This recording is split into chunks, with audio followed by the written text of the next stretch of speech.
skyscrapers of Sichuan tell you Chengdu is a serious city, and its beloved bears never far away. There's more than a nod to old China too. Its history goes back more than 4,000 years. Some of the recipes probably do too. But for the next 9 days, Chengdu is the epicenter of the badminton world. It's day one of the 2024 Thomas and Uber Cup, and there's a special buzz as the Chinese men prepare to make their entrance. Welcome inside the Chengdu High-Tech Zone Sports Center Gymnasium. Day one of 9, it's a marathon, not a sprint. Quarterfinals not until Wednesday, semis a week today. Day 9, Sunday week, tomorrow week is the finals. 16 nations in the Thomas Cup, divided into 4 groups of 4, and the top 2 from each will progress through to the quarterfinals. Korea and Canada, the other 2 teams making up Group A.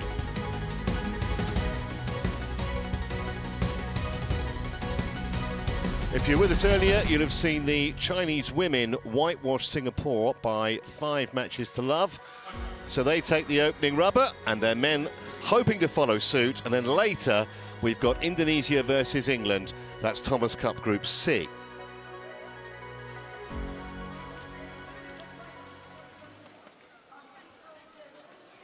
Well, it is an array of serious talent, that Chinese men's team, both in singles and doubles. The likes of Shi Yuqi and Liang and Wang, very, very powerful. No weak links at all, you wouldn't have thought. 10 good men and true, and they will take all the beating. They've won this competition 10 times, and when you consider they've only been in it since 1982, it's a phenomenal record.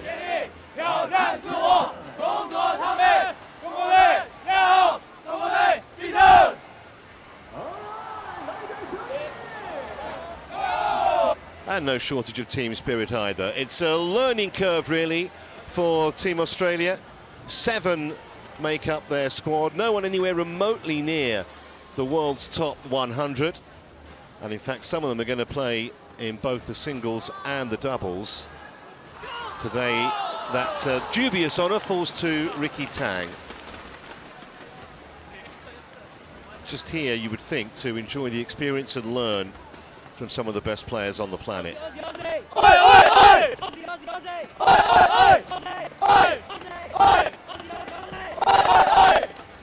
And as you can see, very young squad as well. Okay, let's have a look at our lineup today. First up, singles, 20-year-old Ricky Tang facing a Herculean task, taking on world number 2 Shi Yuqi. Another singles to follow, and it's unlikely to get any easier for the Aussies. Former All-England champion Li Shifeng starts a huge favourite against Jacob Schueler. Then it's our first doubles, featuring the number 1 pair in the world, Liang and Wang, against the rookie partnership of Kenneth Choo and Huidong Tang. The final singles features another top 20 player, Lu Guangzhou. The 27-year-old will have teenager Jat Yu in the firing line. And our finale is the second doubles, world number 8 pair, Leo and O, in action against the returning Tang and Rain Wang.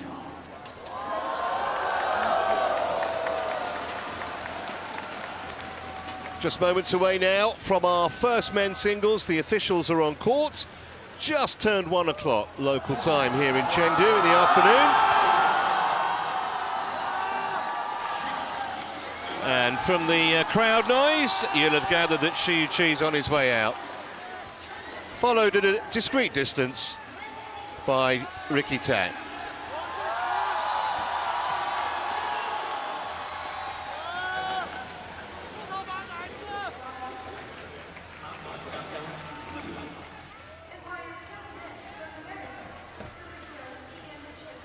My name's Trevor Harris, Chris Langridge, Olympic medalist alongside me.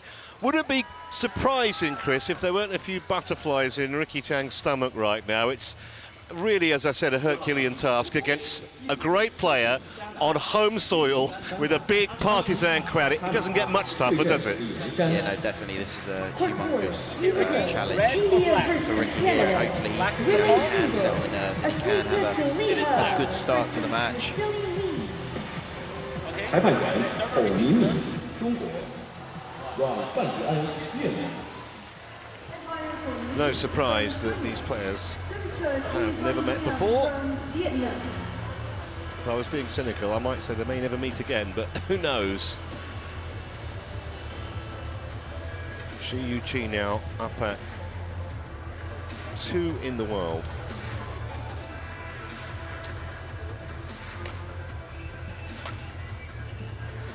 .28 years of age now, Choo. He's won 8 World Tour titles in the last 6 years, including the World Tour finals and the All-England in 2018.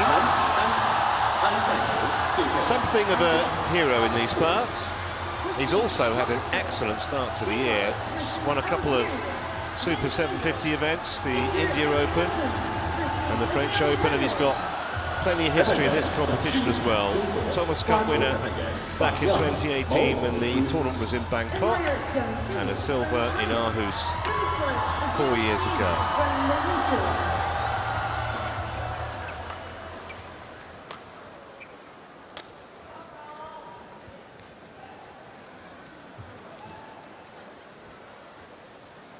Well, will Ricky Tang be able to conquer some of the nerves that he's bound to have right now?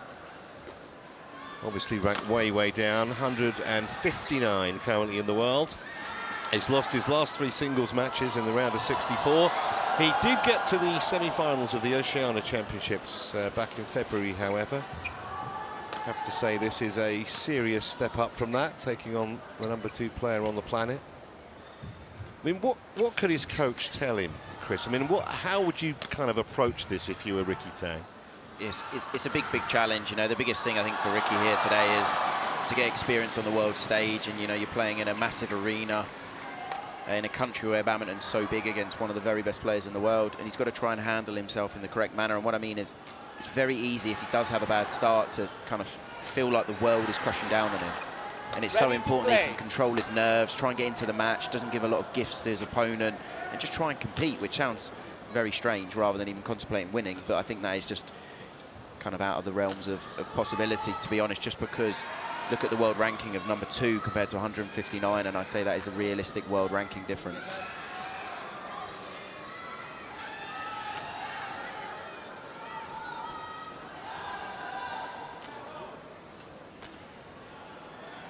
Other crowd noise you can hear. We've still got a match going on from this morning,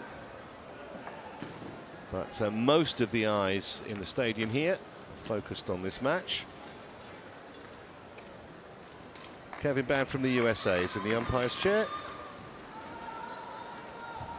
And there is Mr. Vishwanath of Sri Lanka, who will be the service judge.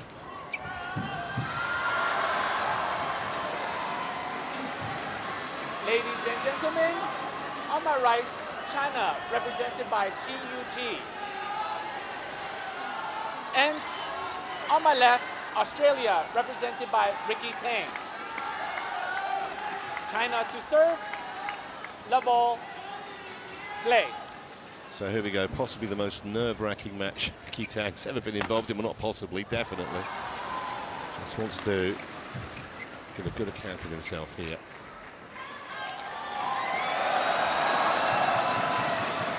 This is the thing, did see in the knockout, Ricky just struggling a little bit with the drift when you haven't played in an arena this big, and you know, you haven't dealt with the drift on a regular basis. It can be quite a daunting thing.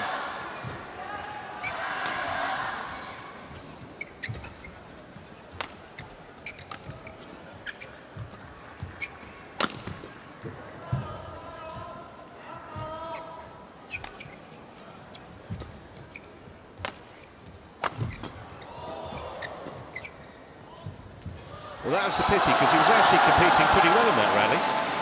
Yeah, and you know, Ricky hasn't had a bad start. The most important thing is you don't gift your opponent, who is of a higher level, too many easy points. And you could say he's gifted both of these because he's made a mistake. But on the flip side of that, he has competed in the rallies and it has been competitive. And that's what's so important at the start of the match for Ricky, to settle the nerves, feel that he's in the game.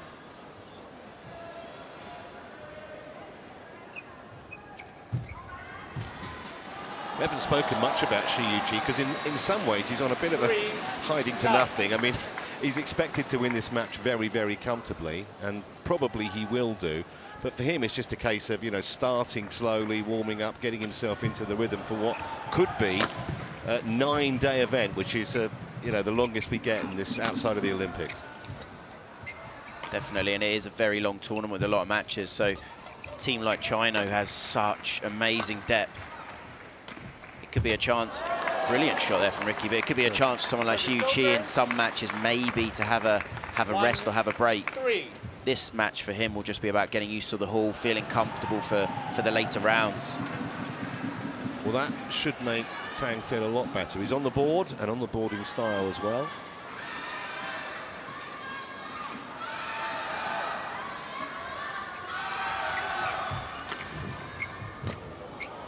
Incredible net there from Xu Qi.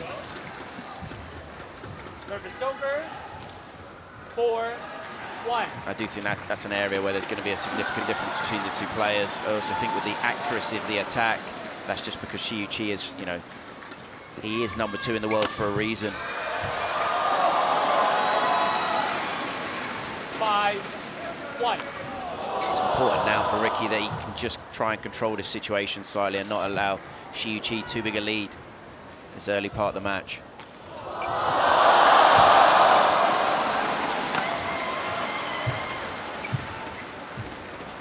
Again, that phenomenal net from Xu Qi. 6-1. So much spin on that net. Very hard for Ricky to control that lift. Wow. That was almost an exhibition shot, wasn't it? 7-1. Lovely bit of deception. It was like Tang was just stuck in treacle, didn't move. This is the thing when you haven't played a player of this level before. Some of the things they can do just catch you by total surprise.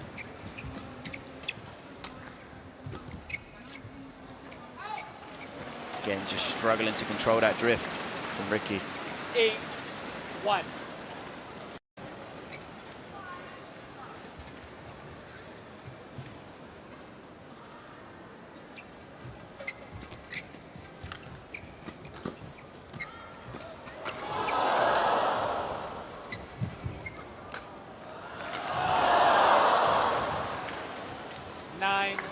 Great touch, great imagination from Xu Qi.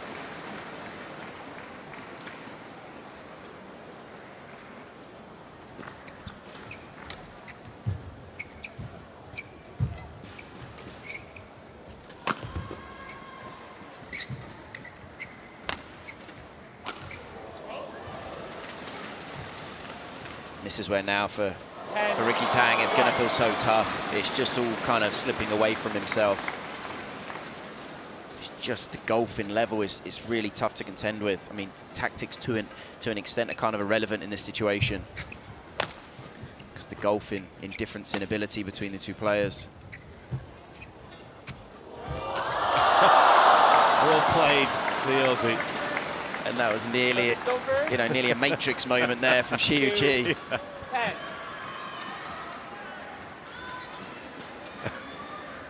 Well, I think if that had dropped in, I think Tang might have given up. Well, he did well to keep his concentration.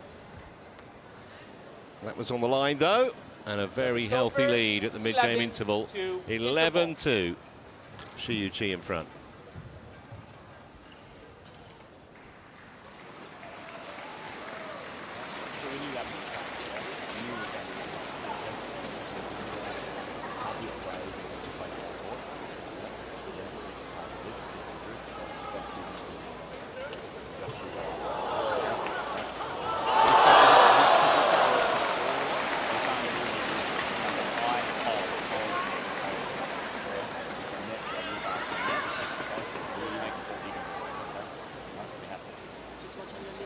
Court 1, 20 seconds.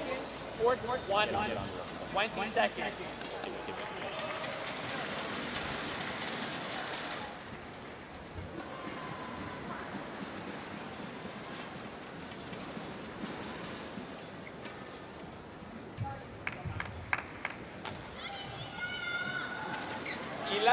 To play.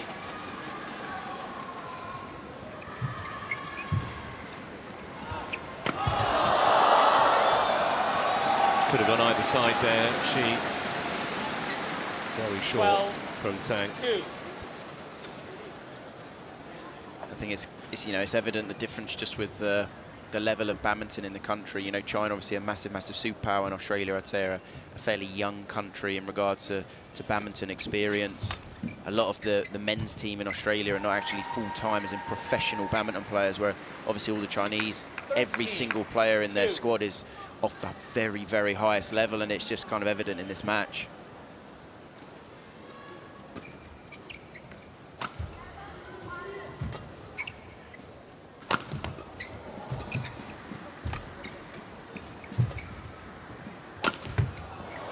Just missed.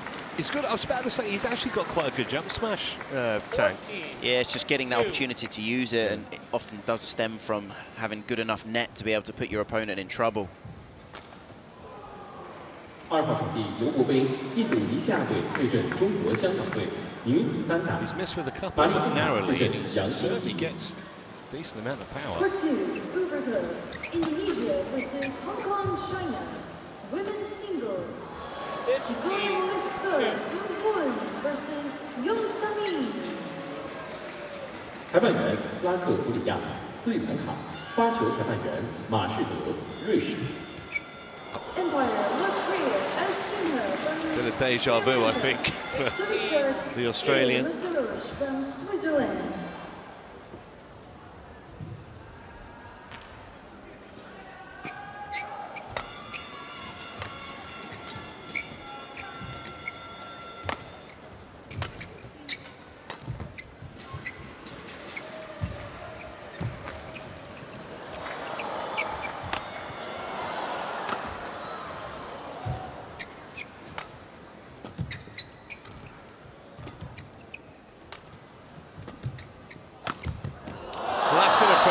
Tang a bit when you feel you've played an okay point and you just no near winning it.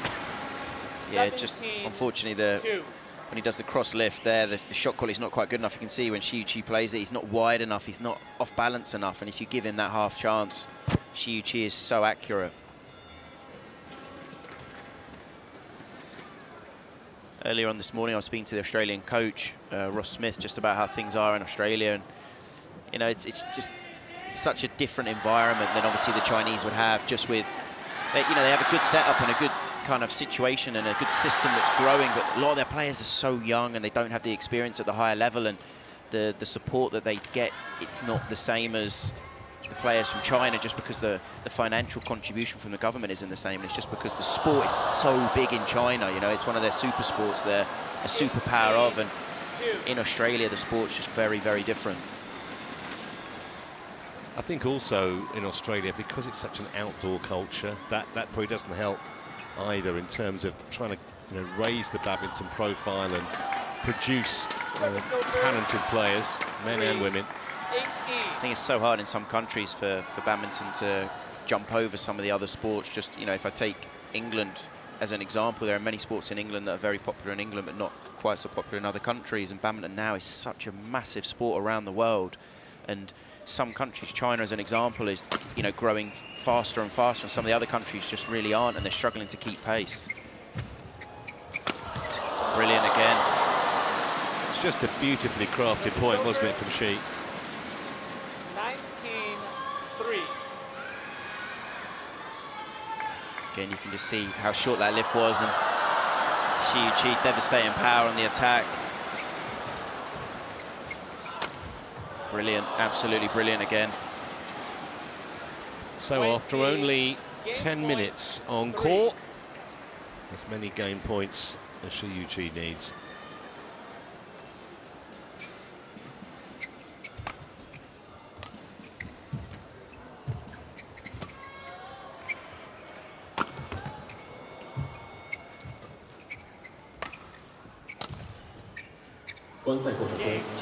Just took the one in the end, so 21 points to 3. Choo takes the opening game, and Ricky Tang, I think he knew before we started what kind of a match this was going to be, but he's just had it confirmed in 10 very long minutes probably for him.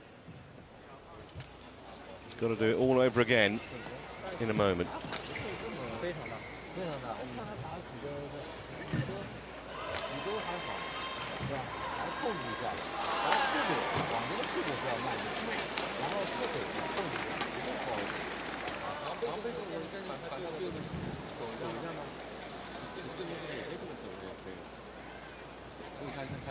上来这个有点低的手上就过了。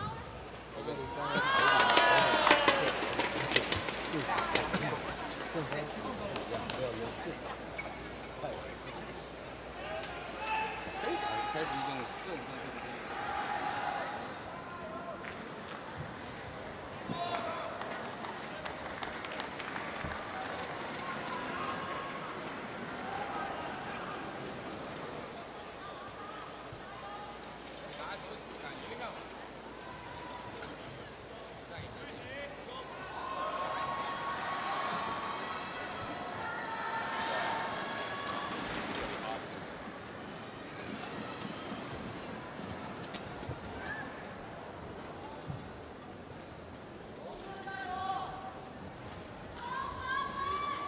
Court 1, 20 seconds. Court 1, 20 seconds.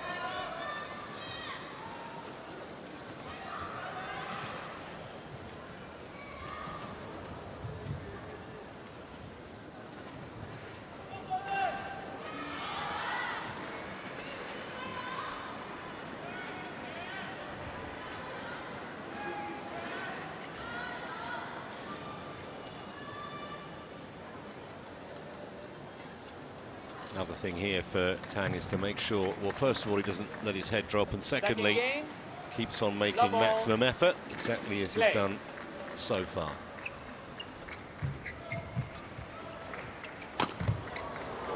Which is difficult when you're facing that kind of power and accuracy from one of the best players on the planet. Yeah, and this is the thing that you find out when your lift quality or shot quality isn't quite good enough. You really do get exposed.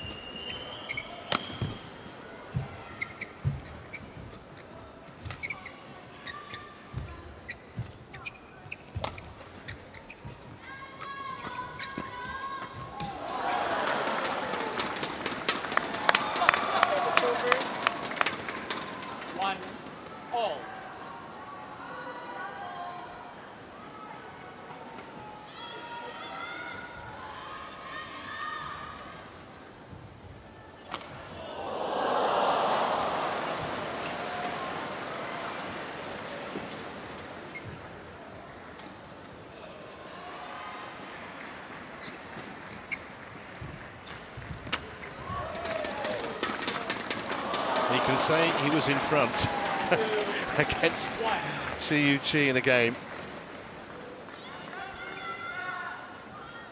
Gotta love the way he's come out though after, you know, losing 21-3 in the first game. And that was a little unfortunate. Service over. 2-all. Brilliant net here from Chi. Also off a net cord.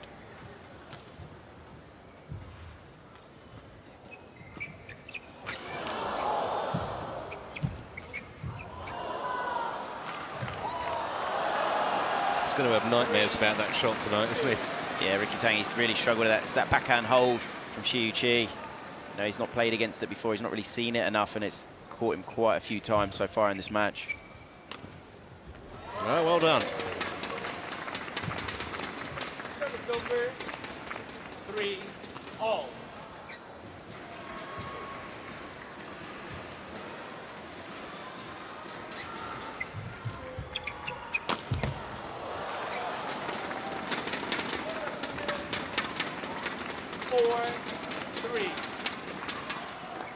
So already more points for Tang than he won in the first game.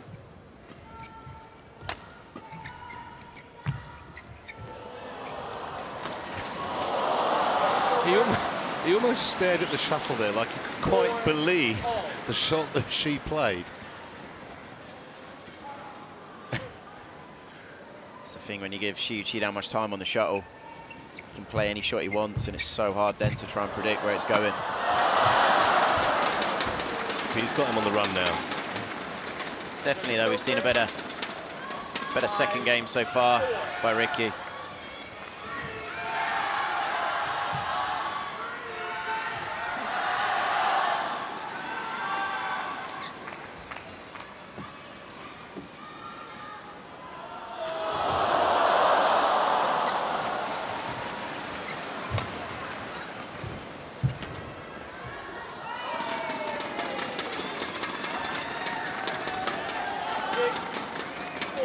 Well, this was not in the script.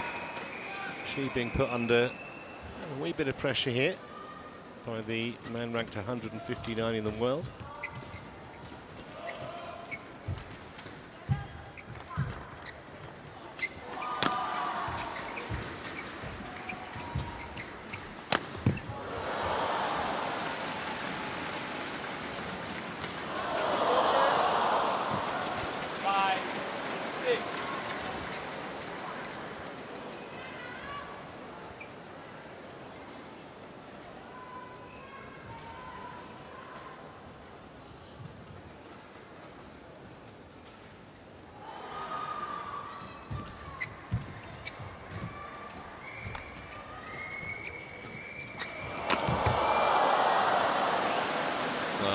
Normal service resumed.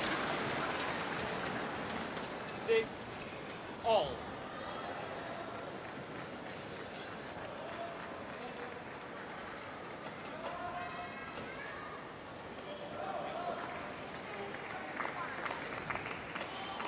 Does create a great atmosphere, this venue. Seats over 12,000. It was used for the World Table Tennis Championships a couple of years ago.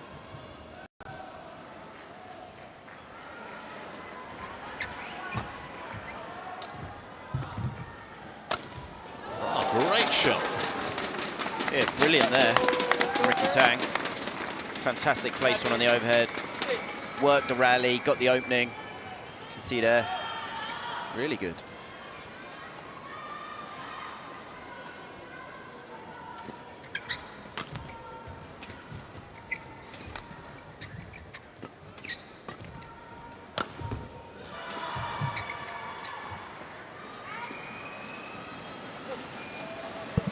Over 7-all.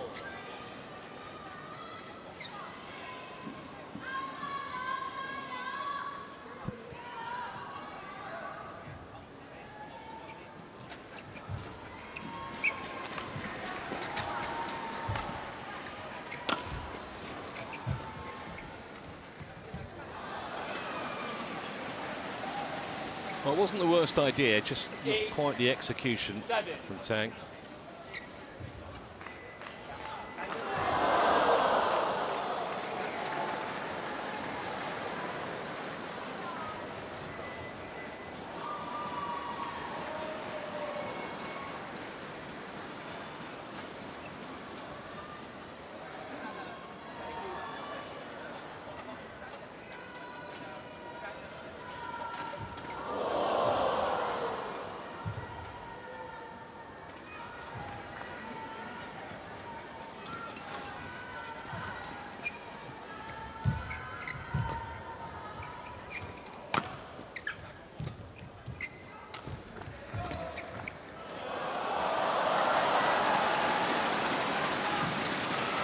Lovely hold there by Choo. 9-7.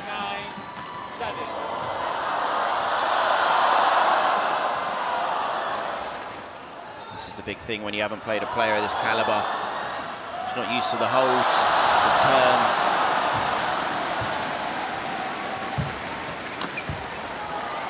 That was long. Service over.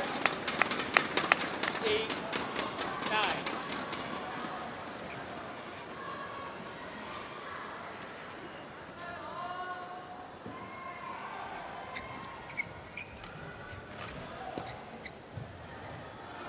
Line judge, line judge, line judge, signal please.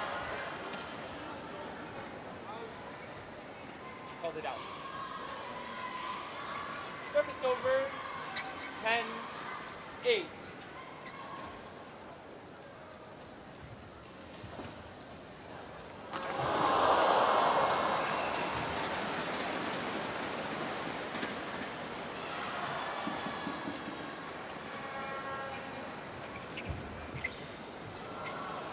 Well, he's in front, but much more respectable for Ricky Tang as they go for the mid-game interval. 11-8, Choo leads.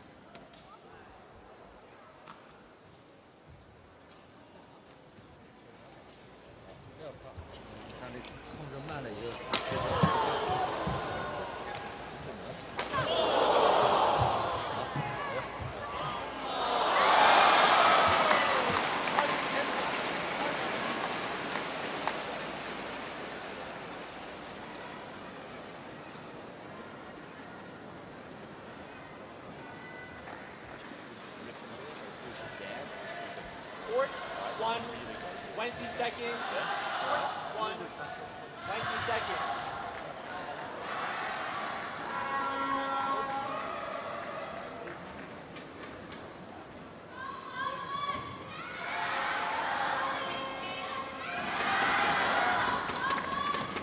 But at one stage in the 11, first game, 8. she won 8 consecutive points. She's won no more than 3 in a row so far in this second game. 11-8.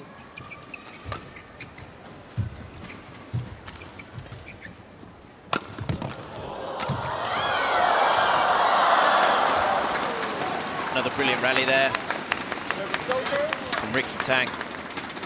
Takes control of the rally. Good placement there. Steps up. Really good rally. I think we've seen 2 or 3 rallies where I think he's shown his level to be much higher than the first game, definitely. I think Chi's level has dropped slightly in the second game, maybe a little bit of complacency, but also full credit to Ricky Tang for how much he's raised his level in the second game. 12-9. I do think sometimes when a player of Ricky, who's ranked 159 in the world, plays a player of this caliber, the first game can be a shock. It can be a surprise, and you start to believe you can kind of compete.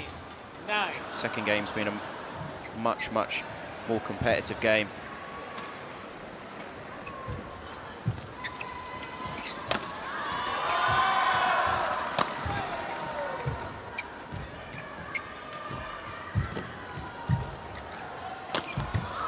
The other thing, even though Tang was sent sprawling then, the other thing I quite like about him, Chris, is that it's not like the rallies, he's just trying to stay in them. He's making an attempt to impose his own game on the world number 2, which does show a level of confidence, which has got to be a positive thing.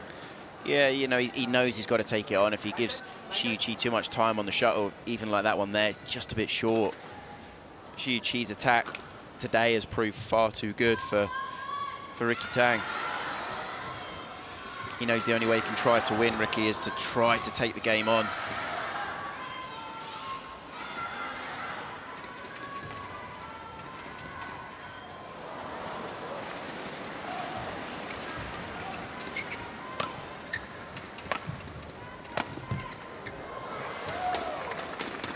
Service over.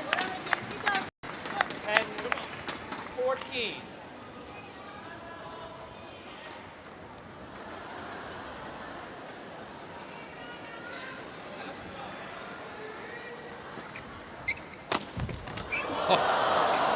That was absolutely nailed by the Chinese. 15-10. It does almost feel kind of at will Chi can just pull something out of the bag and take control of the game again.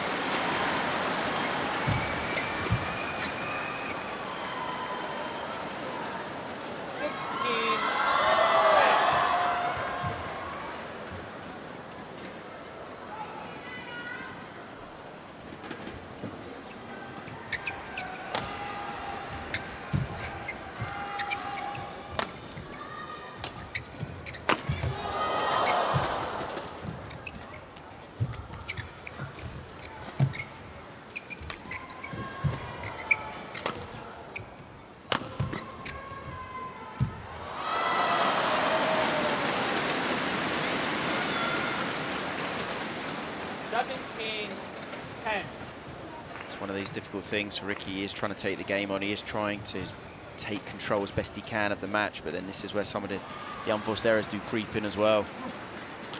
Trying to be a little bit more accurate than against players maybe he's used to playing.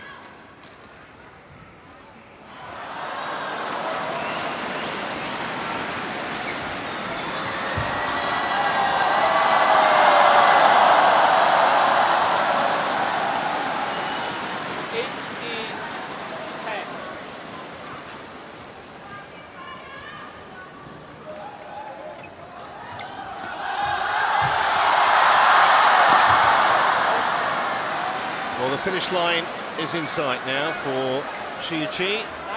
Just a couple more points required. Again in that rally, Chi, that hold, and then he gets the short lift. Well, he's going to go down fighting. Great shot again.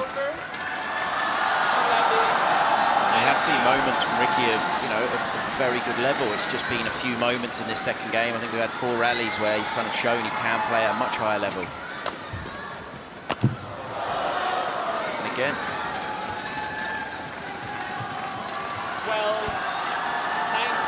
For me, the big thing Ricky needs to take away from this match is to kind of almost build a like a small video collection of just those good rallies for him to keep that confidence and try and move forward. Because he has proved at times, you know, he can compete with one of the best players in the world. It's just unfortunately very, very few rallies.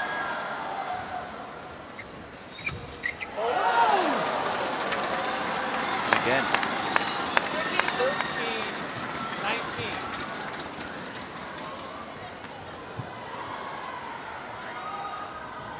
Yeah, let's.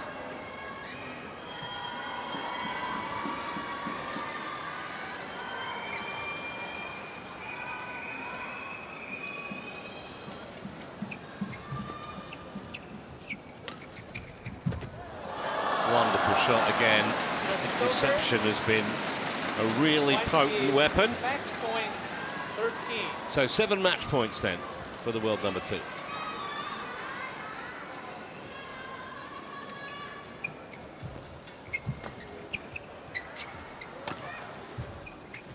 Game.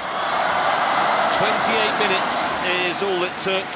I think Tang won a few admirers, especially in that second game. Few lovely winners from the Australian, but the difference in class between the two players, Won by China. self-evident. 21-3. 21. Nonetheless, Tang would have learned a lot, the 20-year-olds. But as expected, trying to make a winning start. A convincing victory for Choo.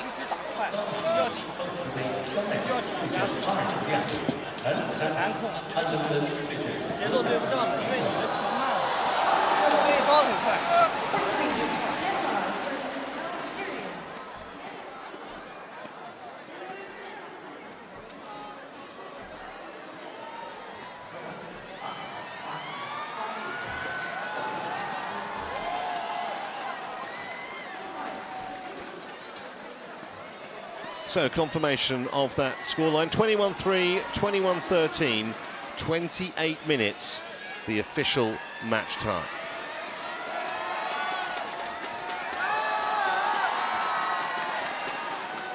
Up next, our second singles. It'll feature Li Shifeng up against Jacob Schueler of Australia in just a moment.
Well, a very warm welcome back to Chengdu,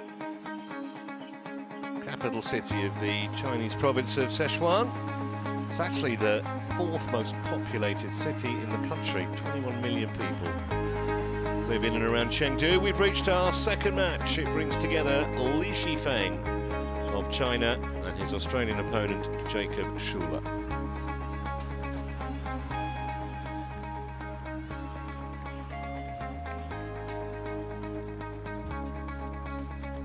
Just waiting for the officials to make their way onto court 1. Schueler actually is a lot more experienced than Tang. He's 26 years of age. But it's a huge ask against Li Shifeng, who's ranked 6th in the world. Has been as high as 3. Not that long ago either, less than a year ago.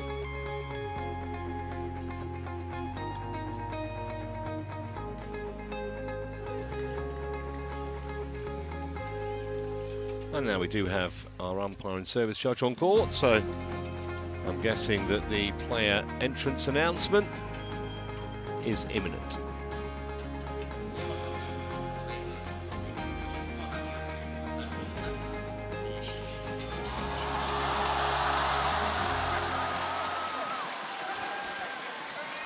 Huge cheer greets the entrance of Li Shifeng.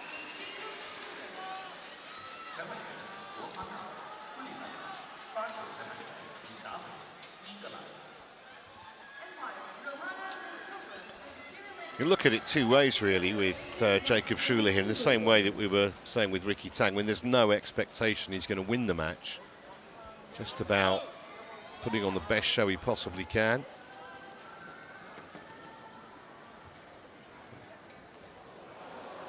Obviously, these two haven't met before.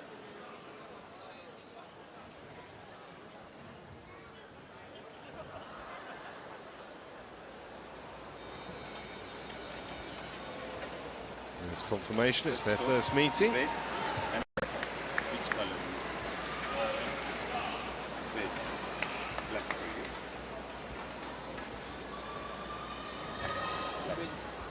Receive. You have to serve. Which side do you want? This side. You are serving.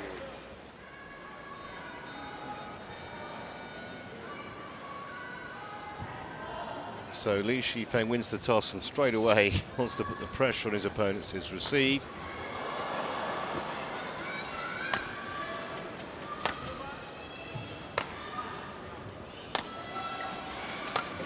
Mentioned that Li Shifeng had been as high as 3 in the world. That was only in October of last year. A laid-back character, the 24-year-old. Tall man too, 6'1". Started playing badminton when he was just 6. He was youth training with the national squad at 14, full national team member at 17, and then won youth Olympic gold medal 6 years ago. And of course he won the All England last year, one of the 3 World Tour titles in his collection. So Jacob Schueler of Australia, probably not a household name to you at home. He's 26 years of age, ranked down at 173, has been a little higher. He has been a double national champion, however, of Australia, Schueler. He's got Commonwealth Games experience in Birmingham a couple of years ago. He works in Australia as a badminton coach, and he says that his most admired sportsman is Rafa Nadal. Well, he's going to have to channel some of the Spaniard's brilliance if he's going to be even semi-competitive here against Li Shifeng. And I guess the same kind of thing applies to Schueler as it did to Ricky Tang, Chris. He's just got to kind of obviously enjoy the experience, not make any obvious errors, and just try and be as competitive as he can. Yeah, and it sounds easy-ish to do, but it's going to be such a big challenge just because Li Shifeng, his attack's so good, he's quick, it's going to be another big challenge. I mean, even something you highlighted there about Jacob Schueler, he's a badminton coach, he's not even a professional. And this is the big challenge that the Australians have. They're not, most of them, especially the men's squad, they're not professional badminton players, and they're not full-time training. There's other ways that they're trying to earn money, whereas you've got the Chinese squad who, as you said, Li Shifeng turned pro basically at 17, training with the national squad, and he's won the All England, he's been as high as 3 in the world, currently around 6 in the world, Asian Championships final, we could go on, and it's such a big task. Rahana De Silva there from Sri Lanka is in the umpire's chair, assisted by David Evans from England.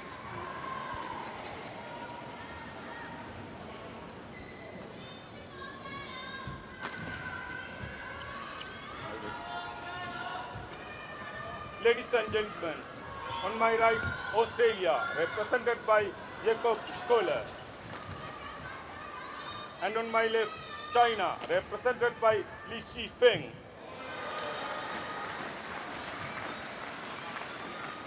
Australia to serve, low wall, play.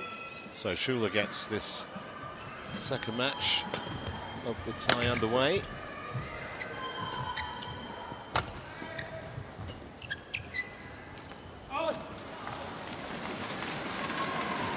观赛过程中，请注意关闭闪光灯。 No flashlights, please. Thank you.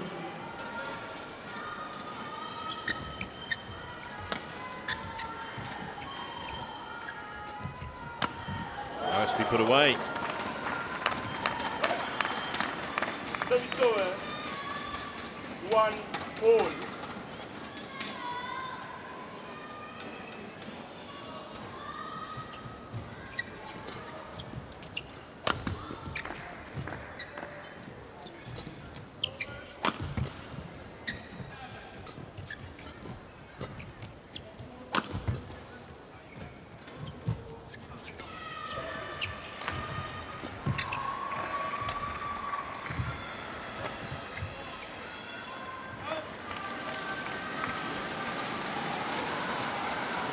That hold there for Li Shifeng. So when Schueler was in trouble stretching, really struggled to control the lift.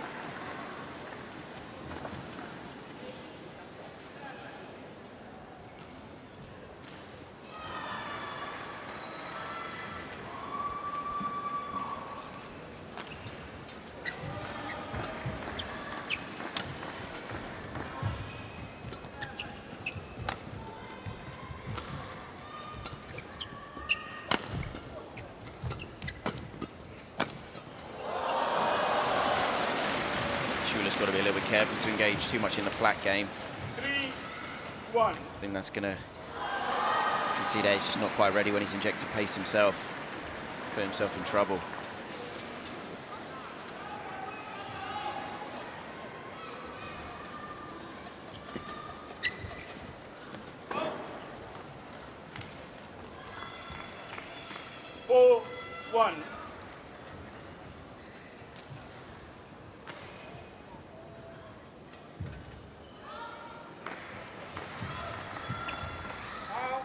It's important now just to sort of settle down. There's 3 fairly quick, cheap, easy points that he's given away to his opponent. It's so important now he has a long rally just to kind of feel comfortable again. Yeah, I actually thought the first couple of points he looked like he was pretty composed, didn't he? Yep. Just lost it a little bit of late.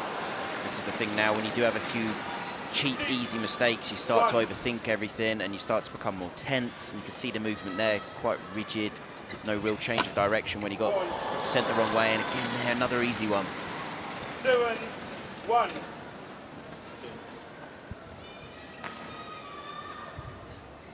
you do have these quicker points, your brain almost plays tricks on you. It starts to overthink. You think about too many things, all the possibilities that can happen.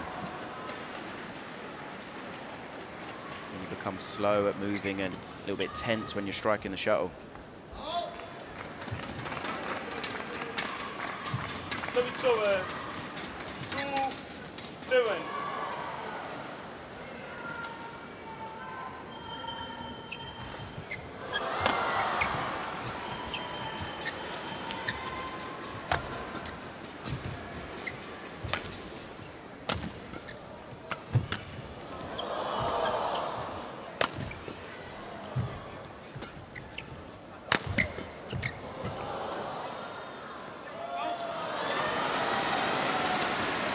Good rally from Schueler, just the accuracy on the overhead wasn't quite good enough to put Li Shifeng in enough trouble.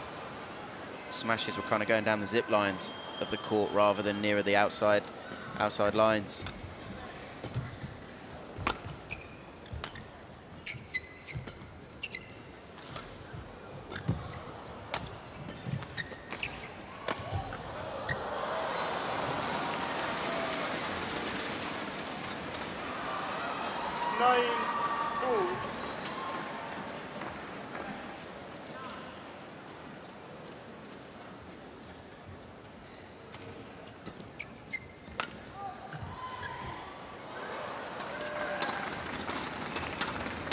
Service over. 3-9.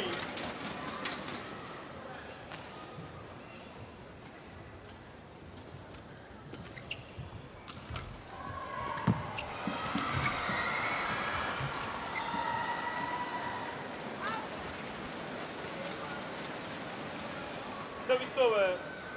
10-3. Just starting to become worryingly one-sided from Schueler's point of view.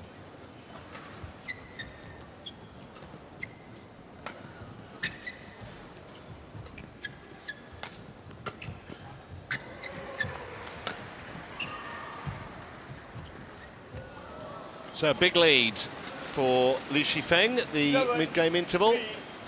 8 points clear for the Chinese.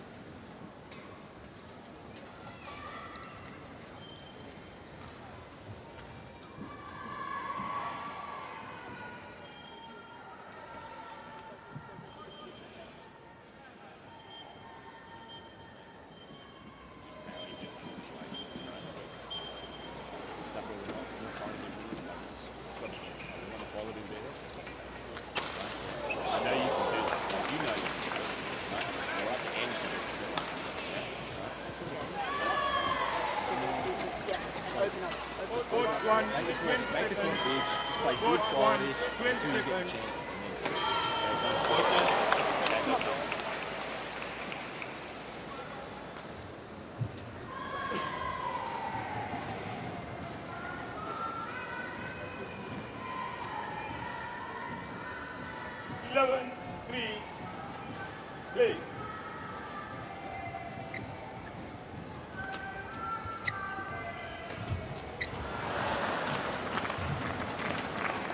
Service over. 4-11.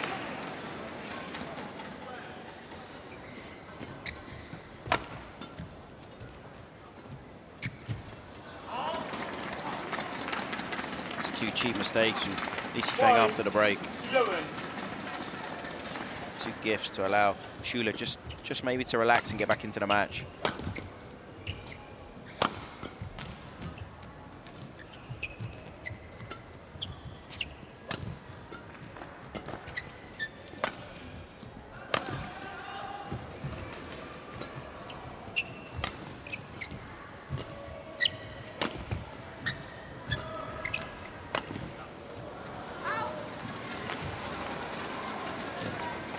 Service over. 12-5. Obviously, Li Shifeng expected to win this match very comfortably. I mean, the other thing with the Chinese men's singles players, you know, only 3 of them can play in any match, and obviously they want to go deep in this tournament, potentially win it for the 11th time. So they're all trying to make a statement as well to say, look, I should be in the starting 3 singles players for each match, for each tie. Yeah, I think in this match, for me, trying to put out a team to feel comfortable, get used to the hall, and maybe tomorrow's match, or the next match they play, sorry, which probably won't be against Korea, will just be more of a, this team maybe will rest and train, and they'll put out some different players possibly. Definitely some of the players ready for the big game. Women's double. Priya Gonjumban, Shruti Mishra versus Catherine Choi, Jason Chow. 13. 裁判员亚方毛里求斯，发球裁判 So I 员 think 赫 after 曼伊 the 勒。 interval, Li Shifeng's just going through the motions now. He's lost concentration a little bit. Mauritius, service judge Herman Abmenmir from Iran. Find it hard to begrudge any good fortune. 13. He'll take absolutely everything he can get. Schueler.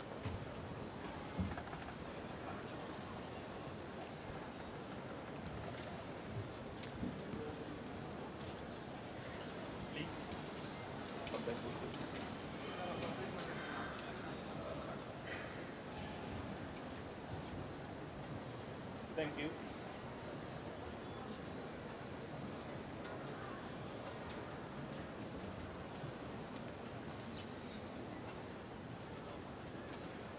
Play.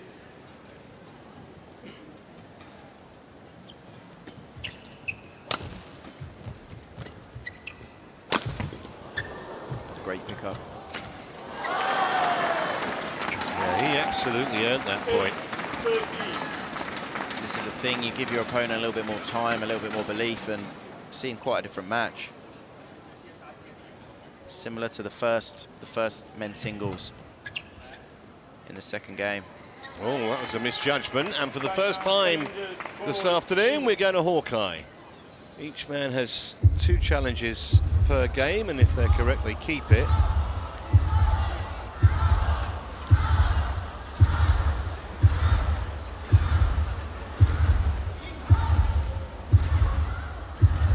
What a good challenge. Challenge unsuccessful. 1 challenge remaining. 9-13. Play.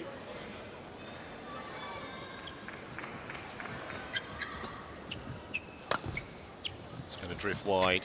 2号场地尤伯杯印度尼西亚队对阵中国香港队女子双打。 So, lead down to just 1 more challenge in this game. 杨佩琳。 But certainly, Schueler pressing him rather more than many would have expected. Women's double. Lenny Italia Mayasoli. Levica Sugiato versus Yong Yatin. Yong Pingang. 裁判员保罗，荷兰；发球裁判员西德尼，新西兰。 Empire. Ulva Kayoko from Finland. From Netherlands. Service judge Sydney Gallows from New Zealand.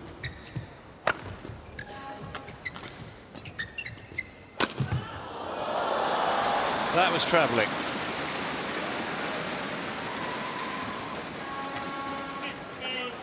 16-9. Seems to have got right back in the groove now, Lee, after maybe just dipping a little the last 5 or 6 points.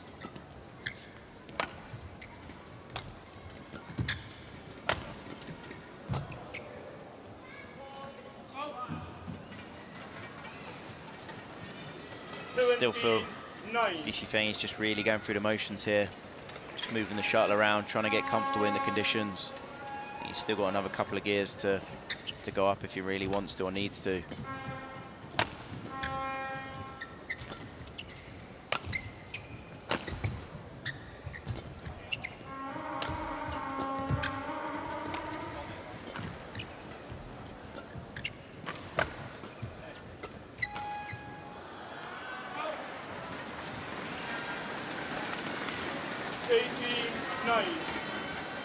That was long by a big margin. That's 3 or 4 that Schueler's just not quite got his range.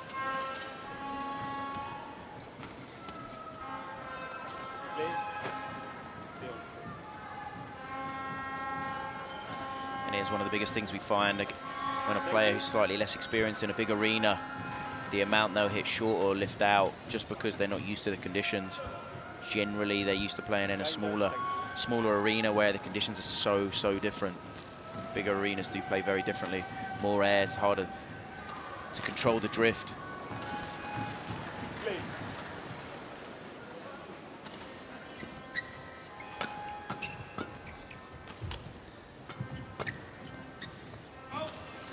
Again, they're quite a long way out. In the mid-court, if it does travel quicker, you've got to be able to control the pace you're putting on.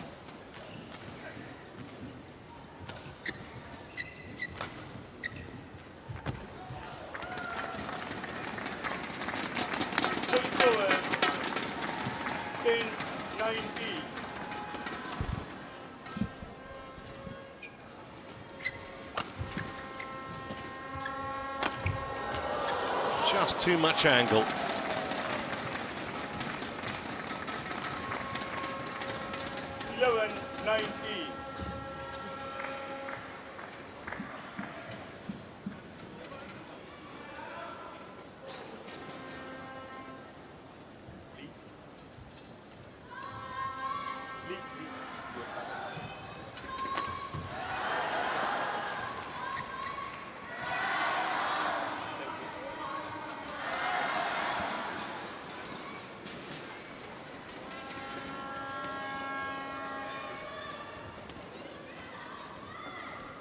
11-19.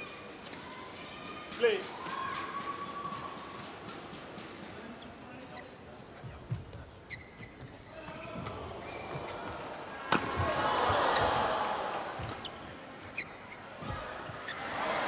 Good leave, and it sets up 9 game points for Li Shifeng. Game point 11.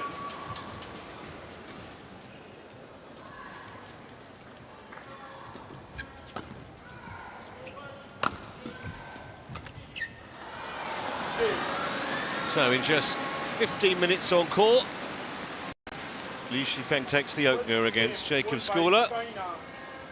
21-11.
Court 1, 20 seconds.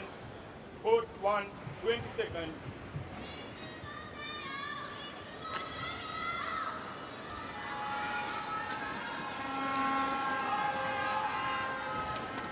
Second game, the world. Play.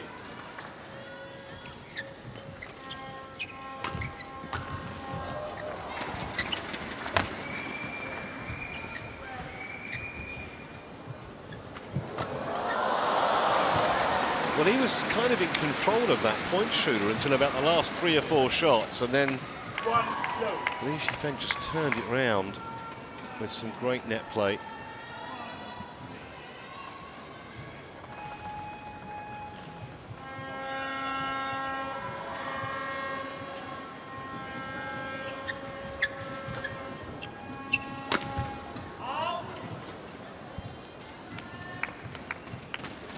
And that's the fine line there. We saw in the first game, Jacob Schueler, his attack was very central and he couldn't find the lines. Now when he's going for it, just misses by that fraction. It's one of the big differences between the level of the players.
Well, he just can't land a blow at the moment, Jacob Schueler. And Liu Shifeng looks right in the groove now.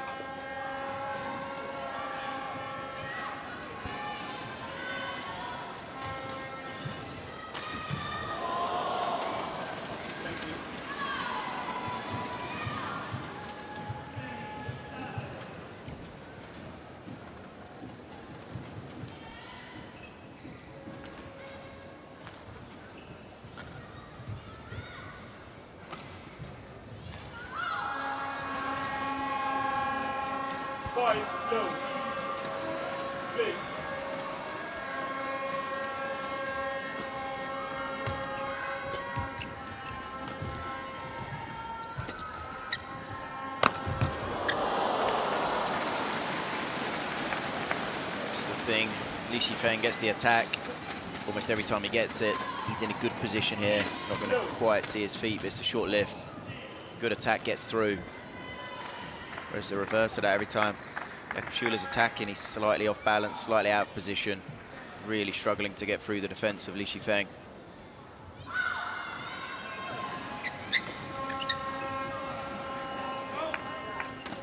Well, he's on the board. In game two, the Australian. 1-6.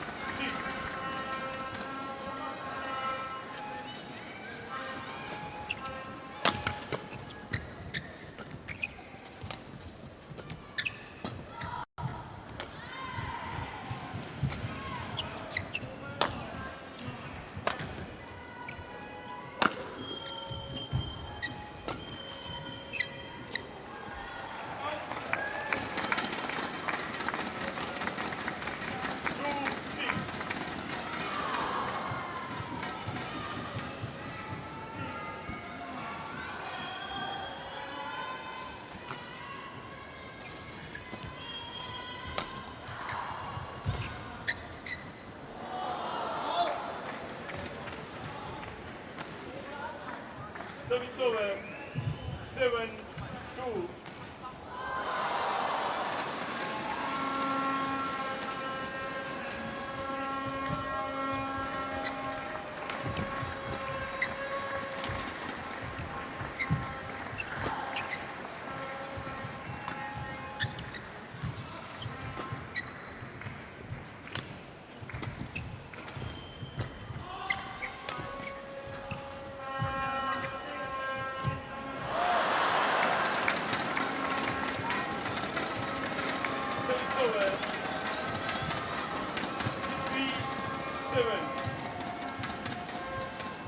A little bit fortunate there from Jacob Schueler because that net was quite loose.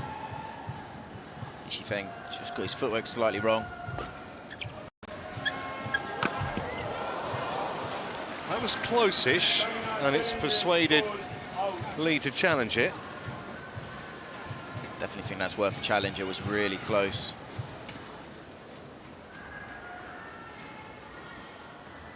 It's unlikely that it's going to get to a point where these challenges, yeah, great challenge. Just always looked like it might have clipped the line, and that's exactly what it did. It's the last thing that Jacob Schueler wants there.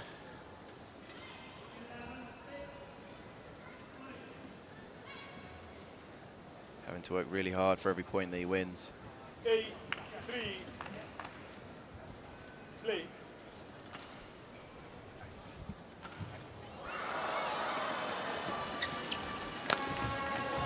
Fantastic shot. 9-3. Yeah, the dominance of China in this tournament and Asia in general in this Thomas Cup. Only one country outside of Asia winning it, Denmark.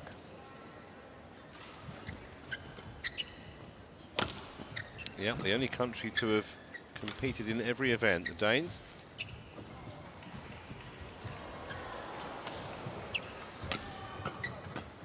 号场地汤姆斯杯丹麦队对阵阿尔及利亚队，男子单打吉姆克对阵阿卜杜勒拉希姆贝拉尔。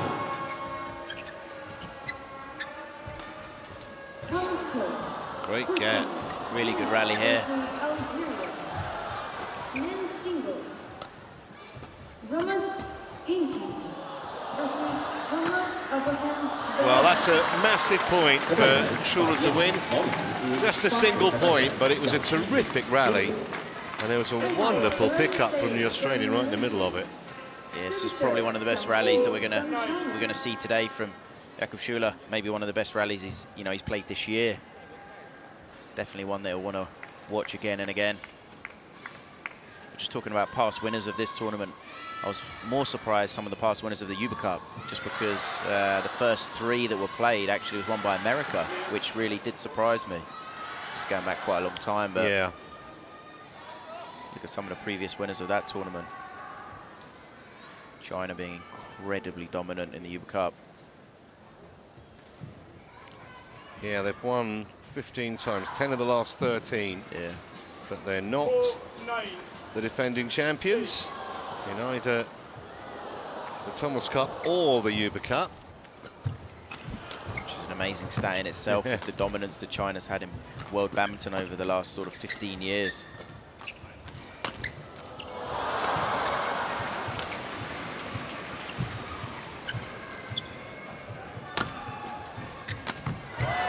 Another really well-played rally from Schueler. 5-9. Talking about China's dominance at times in the Thomas Cup, 2002, 2004, 2006, 2008, 2010, 2012, all won by China. And it wasn't until 2018 that they actually won it again. It's the last time that China did win the Thomas Cup.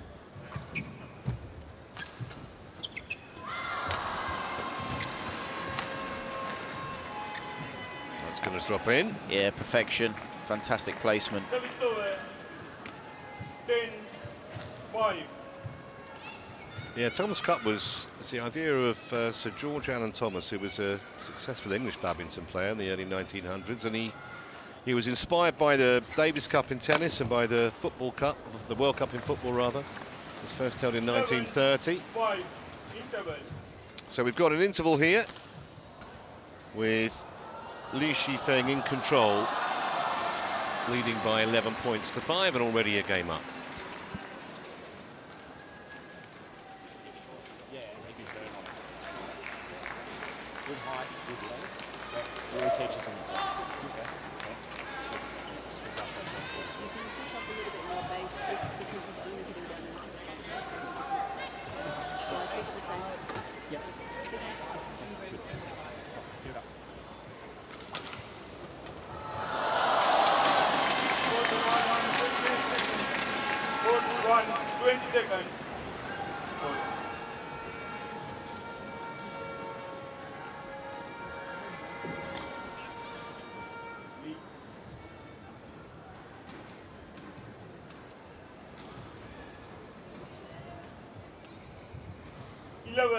Play.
Well, what about that?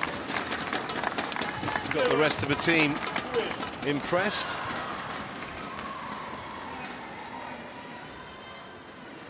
Not the deepest lift in the world from Lee, but Schueler still had to punish it, and he duly did. And that's the accuracy I'm talking about. That's fantastic accuracy, really well placed.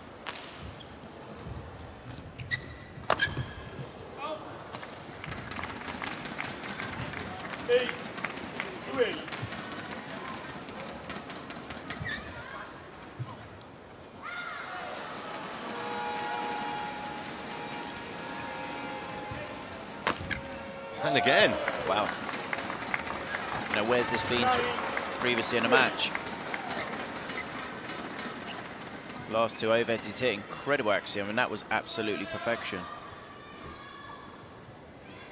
A lot of his previous overheads had just been a little bit too safe. Comfortable for Li Shifeng to defend.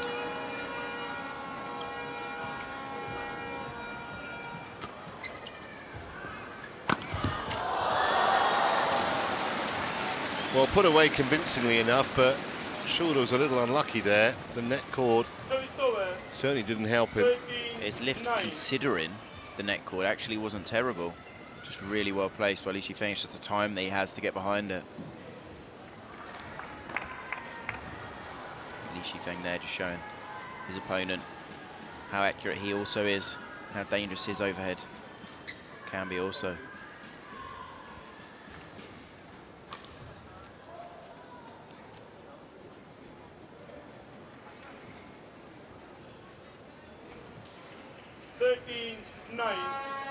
Play.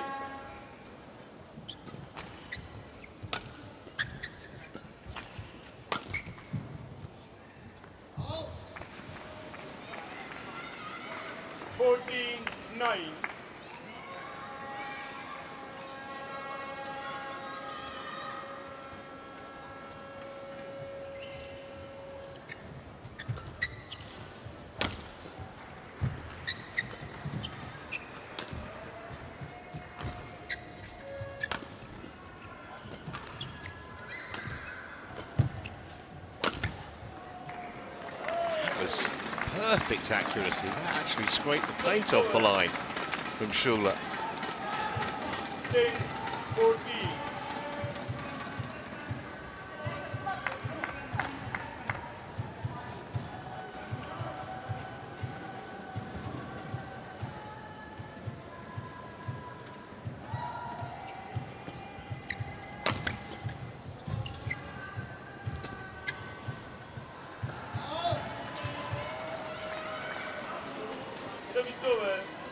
That's the thing that we've seen with Jakob Schueler. You know, rally before, as you said, incredible overhead.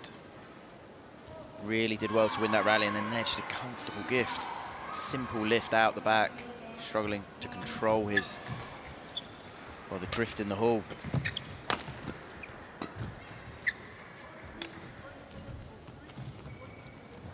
I do think Li Shifeng has lowered his pace, and it's not the normal version that we're seeing right now. I think we're seeing kind of him in second gear or third gear.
Just a fraction long from the Aussie. 17-12. Come on, stay bright.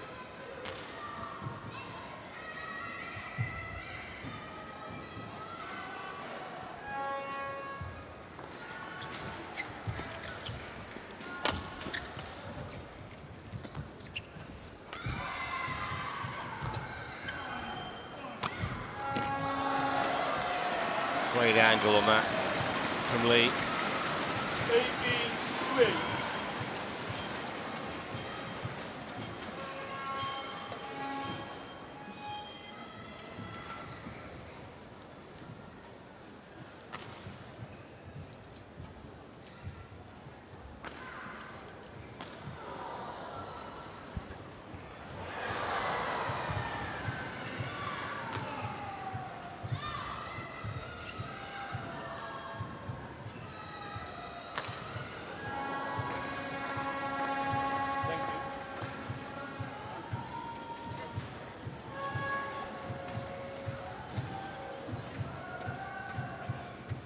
18-12.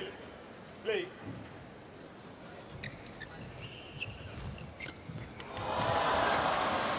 Really well read there, Li Shifeng.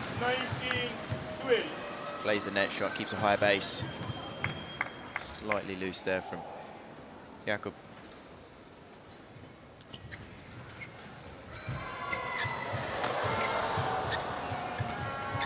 Well, I'm not sure how Li Shifeng stayed in that point, but somehow Schueler contrived to lose it, and here are 8 match points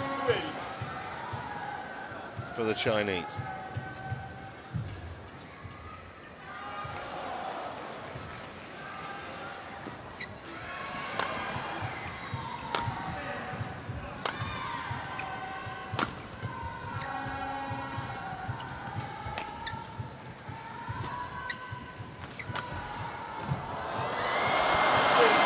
So in just 36 minutes, Li Shifeng takes down Schueler in straight games, 21-12 in that second game, and it means China now have a 2-love lead in the tie.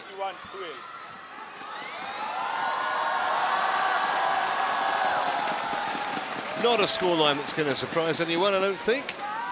Remember, by the way, in the group stage, we are playing all 5 matches, even if China win the next match, and therefore have an unassailable 3-love lead in this tie. All because games won and points won even might come into play, but some bright moments from Schueler, but in the end, class told.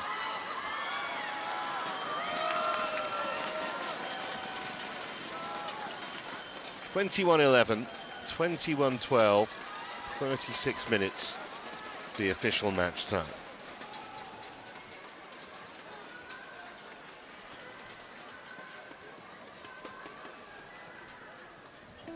Up next, we're going to have our first doubles match of this tie. Liang and Wang, the world #1 pair, and they've got Choo and Tang in the firing line. That's next.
Well, a warm welcome back to Chengdu.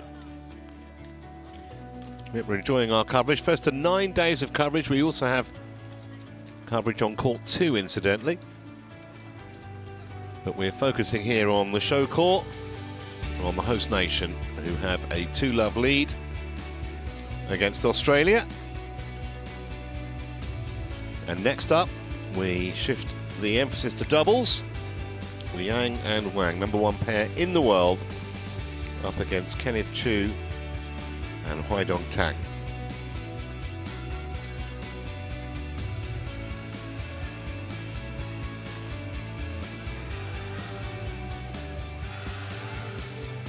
Once again, much like the first two singles, it's a match they'll be expected to win very comfortably, the Chinese pair.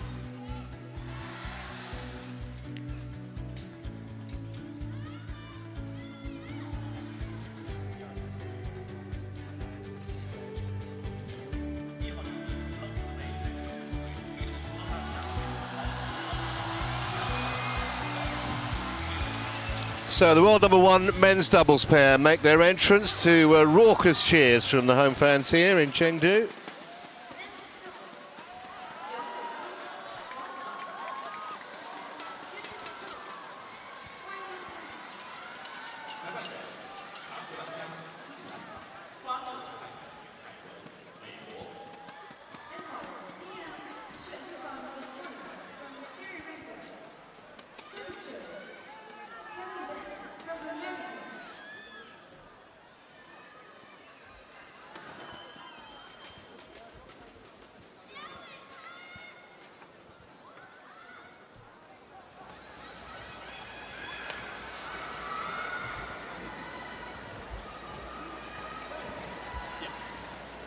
No surprise, this is the first time two pairs have met. This side. You will serve or receive. Who will serve? Tang will serve.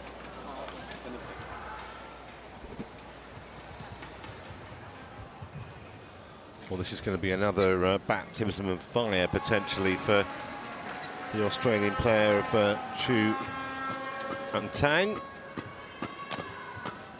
We're going to have a look at the Chinese pair first. As I mentioned, they are ranked #1 in the world. They were first installed at the top of the pile back in October of last year. And both these Chinese players were part of a winning Sudirman Cup team from last year. It's got a few issues mopping the court down.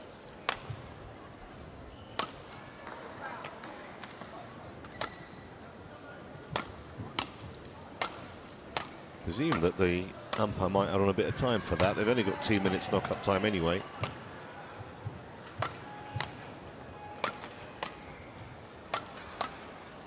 Got a World Championship bronze, the two Chinese, back in, well, last year in fact it was. And they've only been together as a pair for 2 years. Won the Asian Championships in 2023. 6 World Tour titles over the last 2 years, including 3 Super 1000 events, Malaysia Open and the China Open last year, and then they won the Malaysian Open again in January. So they're going to be very, very tough nut to crack. Choo and Tang, if they can get to double figures in, if it does go if it goes 2 straight games, if they get double figures in either of them, I reckon that almost will be an achievement. So they really don't have much experience as a pair together. Ready to play. Tang actually won the Oceania Championships men's doubles event, but that was with a different partner in January with Lucas Tafoki. Court 4, overturn. India versus Canada. Women's single. Ishalani Bulua versus Wen Yuzhang. 裁判员阮范迪安，越南；发球裁判员孔敏敏，中国。 Empire Yunfeng Duyan from Vietnam. Service judge Kong Mingmin from China.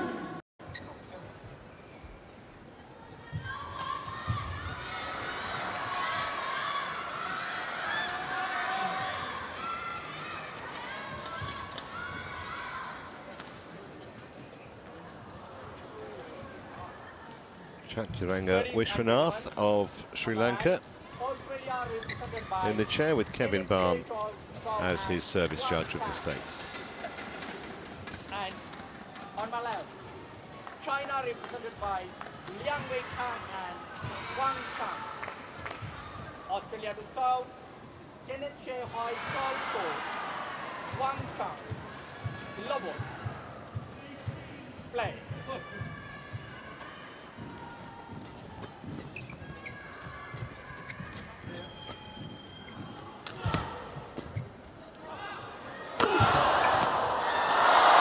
So here's a question for you, Chris. If, as is obvious, Chinese massively superior to Australia as a badminton power, as it were, is that supremacy shown more in singles or more in doubles, do you think, when we're watching these players that are ranked way, way down on the list?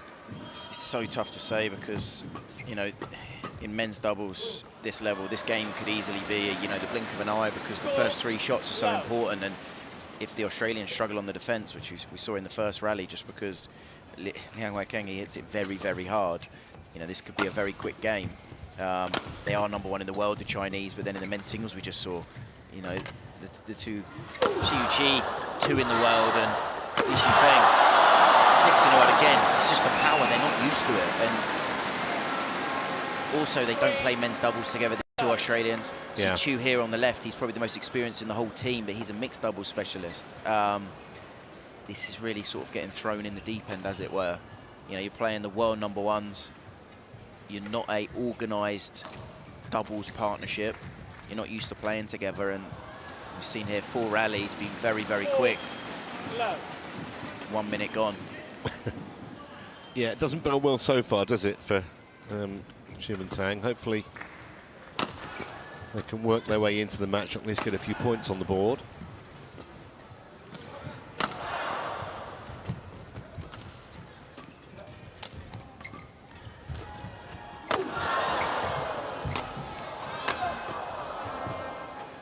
And so they do. It's always that first point. Sometimes it can feel like a rush to try and win it so that you don't feel kind of too edgy for too long. Hopefully it'll help them just settle a little bit. I think on one of the other courts, Rasmus Genker at one point was 14 love up against one of the Algerians. Yeah, I did see that at the corner of my eye. See there, Choo, he's trying the right thing. He doesn't want to just lift because he knows if he does in that situation, they're in big trouble, but just didn't quite have the control to find the gap. Well, you certainly find out a little about character when you're facing clearly as superior opponents. And certainly both the Australian men's singles players we've seen so far, Tang and Schueler, neither of them let the head drop. They were in there fighting till the very last shot, albeit they knew they were outclassed.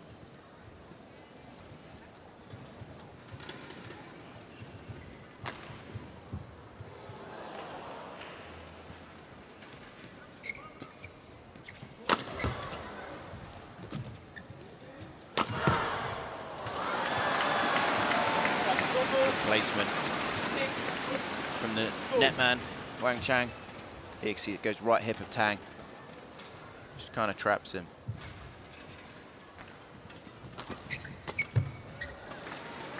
Nice hold there, Wang Chang.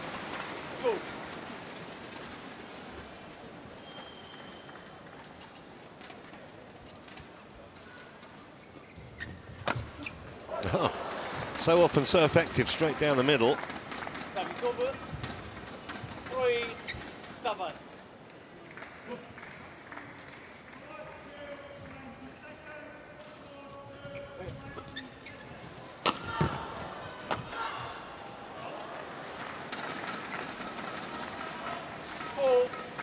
I know the Australians did win the point, but they've got to be careful just lifting too easily and being passive.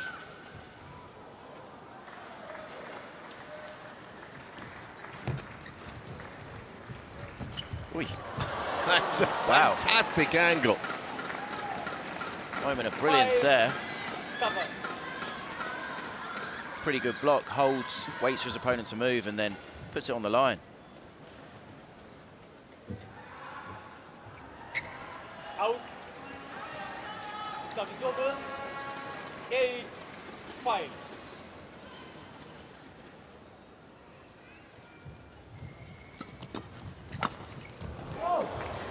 great return. Kenneth Choo, really aggressive. 6. Setting up his partner with the attack there. Good pressure, short lift. Really well placed attack though. Wang is coming off the net. This has definitely been the most competitive for me anyway of the 3 matches so far. So Kenneth Choo stepping up here. 1. Subserver 9. 6. Well, especially because they were 4-love down, weren't they, in the blink of an eye? Yeah.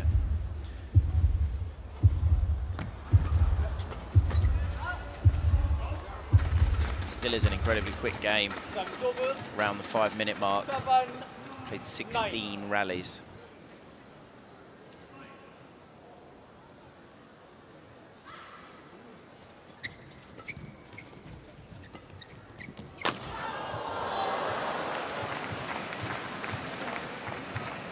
I would say quite a few unforced errors from the Chinese. And in comfortable positions as well, just trying a little bit too much.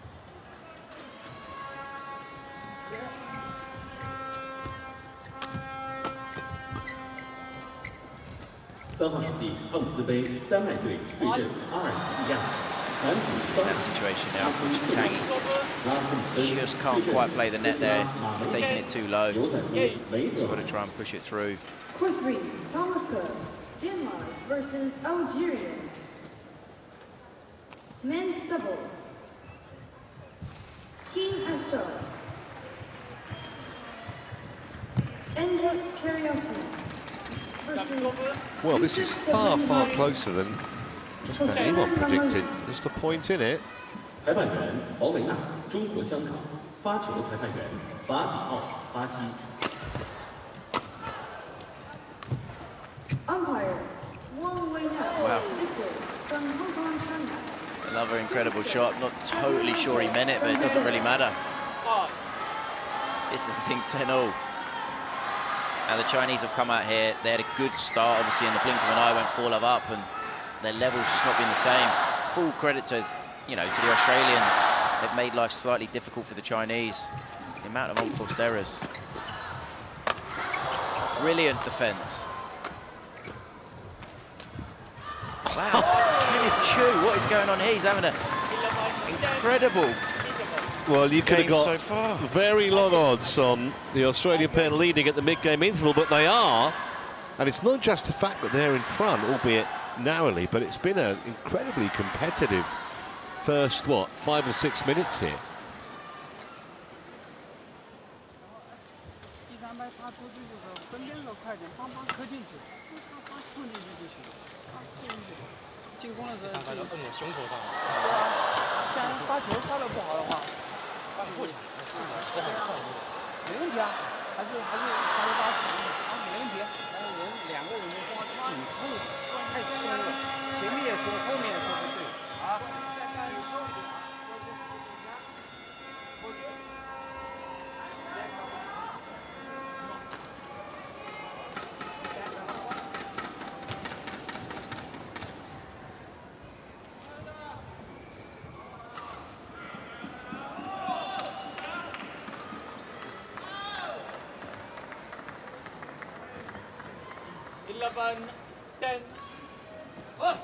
Play. Whoa!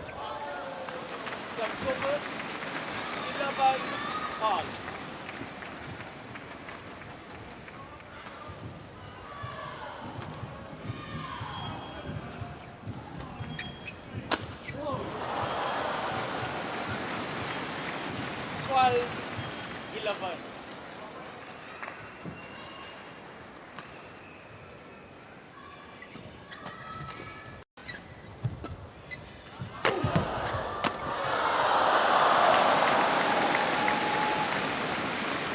Big challenge for the Australians. Having to give the lift away there, but to the big power. Liang Wei Keng. 12-13.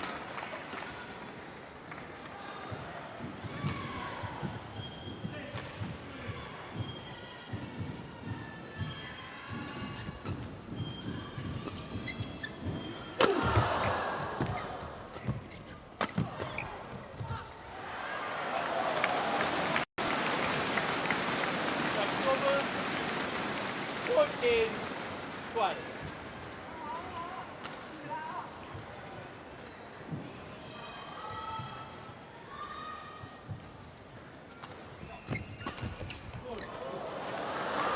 Well read there.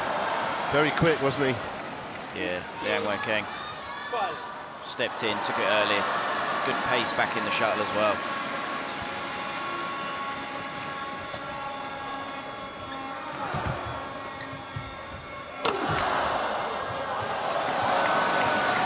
Chinese now, they've just settled again. A lot less simple mistakes, getting the attack and getting through. Well, I think it was a bit of a shock to their system, wasn't it, to be trailing at the mid-game interval? I think you're right. I think it was a case of 4-love in the blink of an eye. It was all very, very easy then. A few unforced errors from the Chinese, and to be fair, the Australians then played some good rallies, and all of a sudden it was kind of even. Well, that was hit with genuine authority 13, by Tang. 16. I think the Chinese have also been a bit surprised by some of the things that Kenneth Choo's done. He's done some kind of quite creative, like that. Yeah. You know, no one really knows what he's going to do. 16. Because they're slightly unorganised, the Australians, it can be quite difficult for the Chinese to kind of predict what's going to come.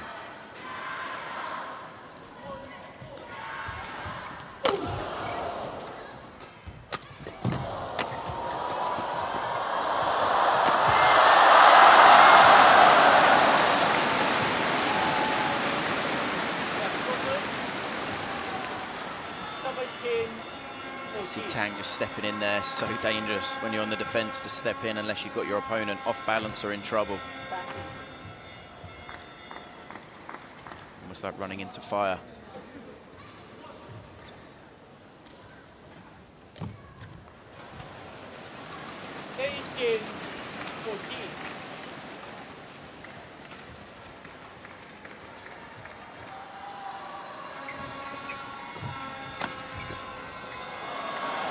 Yeah, all of a sudden they've just gone up a gear and only a couple of points away now from confirming this opening game.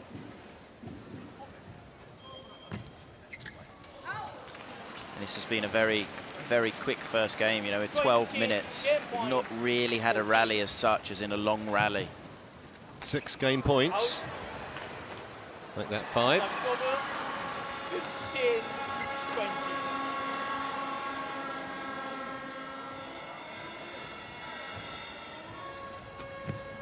That'll do. And as Chris says, just 12 minutes for that opening game. 12 minutes that saw 36 points, but 21 of them went to the Chinese pair. So as expected, they take the opener.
Court 1, 20 seconds. Court 1, 20 seconds.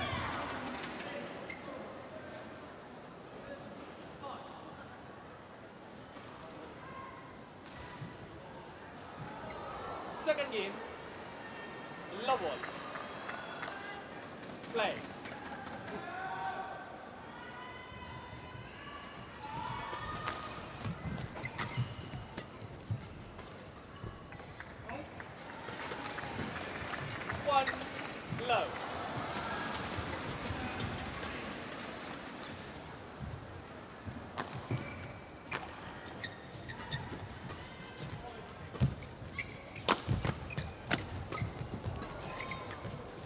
Oh, that's lovely.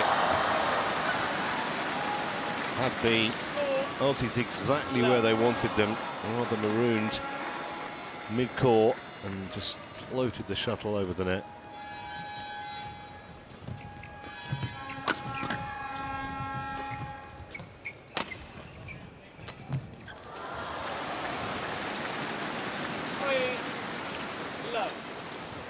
Similar start to the first game, incredibly quick.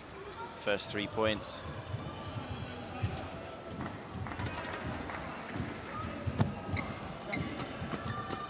Got to be so careful going through Wang Chang at the net. See this shot here, going through the net man, but he's going in an upward direction. Wang Chang sets up Liang Weikang. 1-4.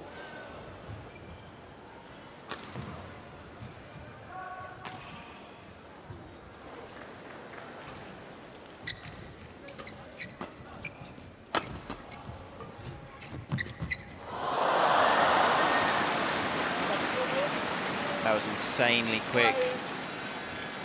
Chasing forward at the net there. Wang Chang, see this here, look at that speed.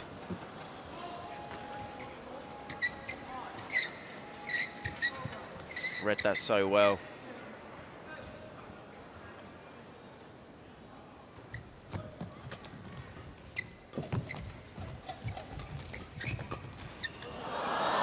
No one home for the Aussies. It's just that slight indecision of who's going for it, who's covering, just because they're not a you know, organised men's doubles pair. Don't play together on a regular basis. 7-1.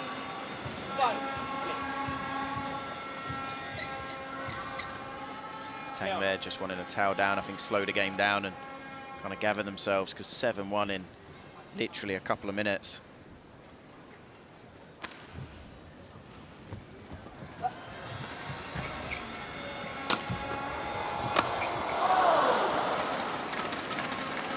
Good attack from the Australians. Really well placed cross-court attack there. Kenneth Choo, that's the one that set them up. That short lift, but really well placed.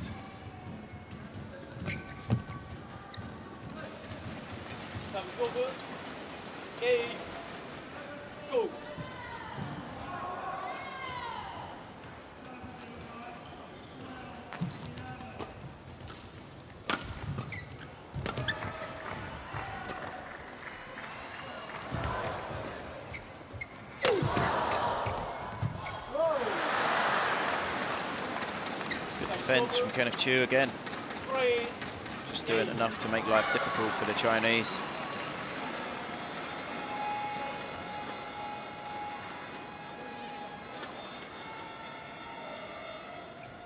Out. 9-3. Tang's looked just a little bit uncomfortable on his serve today. Could be he's serving against the world number ones. A bit more tense, a bit more nervous.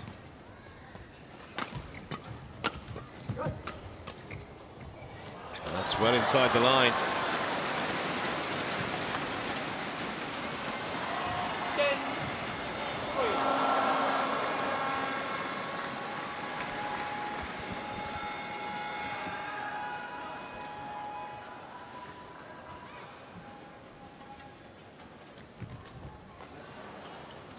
Service over.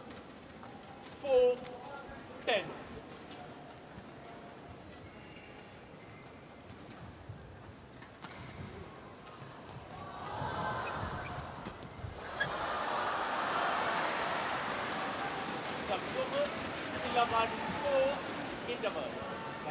So that just seems to take 3 or 4 minutes at the most. Race through that first part of the second game. Yeah, and I would say, you know, we're a game and a half in and I don't feel we've really had a long rally. As very, very quick points.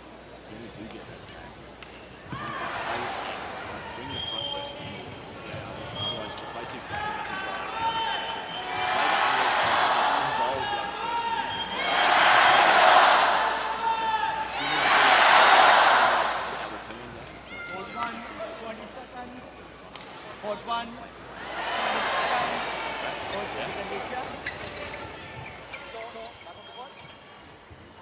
Tang back on the court.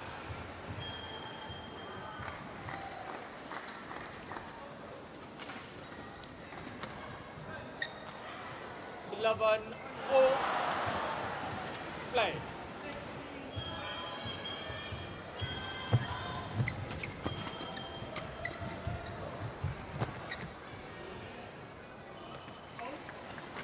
Wang Chan there just showing what world #1 netman looks like.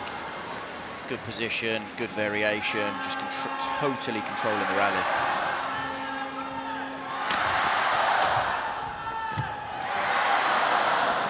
And just a little bit of frustration now creeping into Choo and Tang's game. Not surprising with the scoreline as it is in this second game. It's often the way when you've got a big deficit and you get that chance. You haven't had a lot of chances to put pressure on your opponents. You just snatch at it, just miss it. So Tang did there. It didn't help his partner broke his string, so he probably had that in the back of his mind as well. A lot of the returns from the Australians have been going down the backhand side of the Chinese, and now I do feel the Chinese are reading it. There, Liang read it, stepped in. Would have been a brilliant return. 15-4. I feel like this second game has been kind of warp speed. Yeah.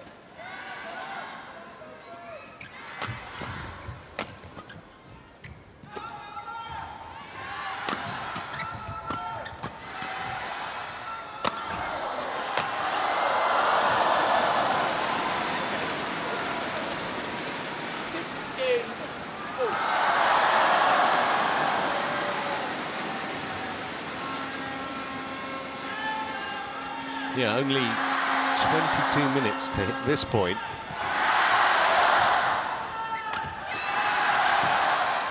We'll have to know what the longest rally of the match is. It can't be more than about 15 shots, I don't think.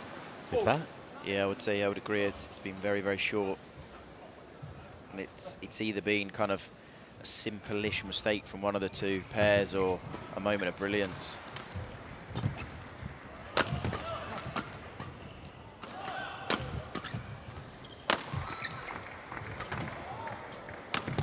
Could this be the longest rally?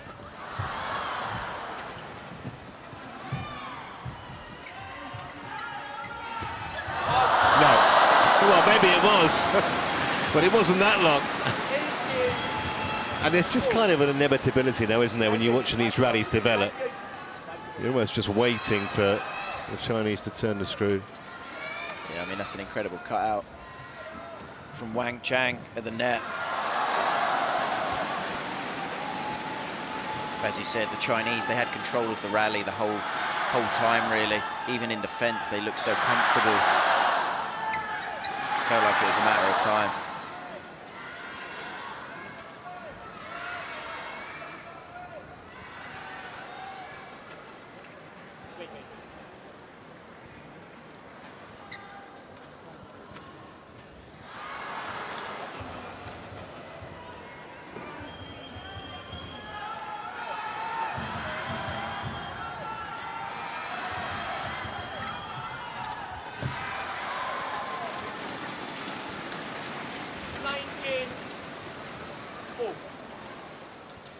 Second game's definitely been one-way traffic.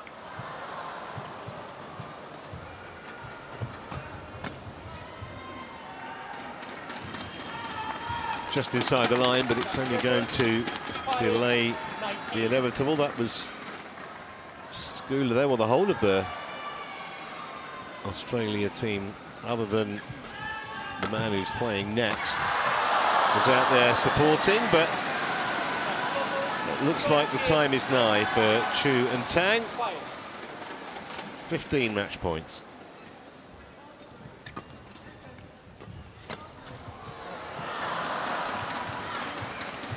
Great interception. We have seen moments where, for me, Kenneth Choo, he's shown he can play at a very good level. You know, he is ranked 44 in the world at mixed doubles, but, you know, today he's shown patches where he's a very good player.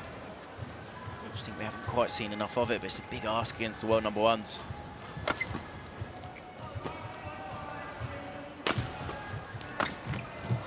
Again, they're really well placed.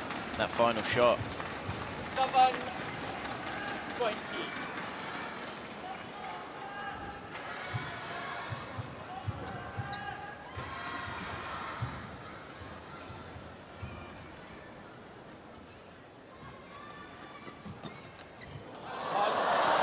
It took just 25 minutes in total.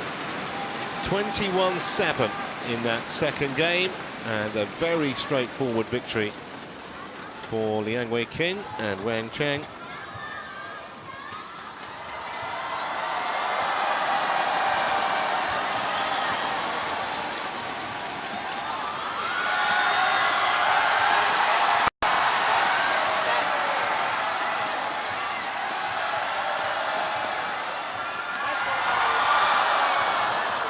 Crowd didn't mind at all that it was a one-sided scenario.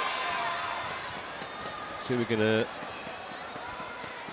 see a lot more of them in the next 8 days.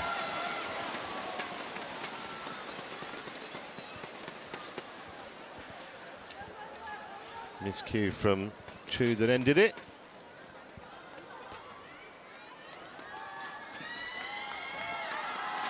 So 21-15, 21-7, as I mentioned, the match time, a very brief 25 minutes in total.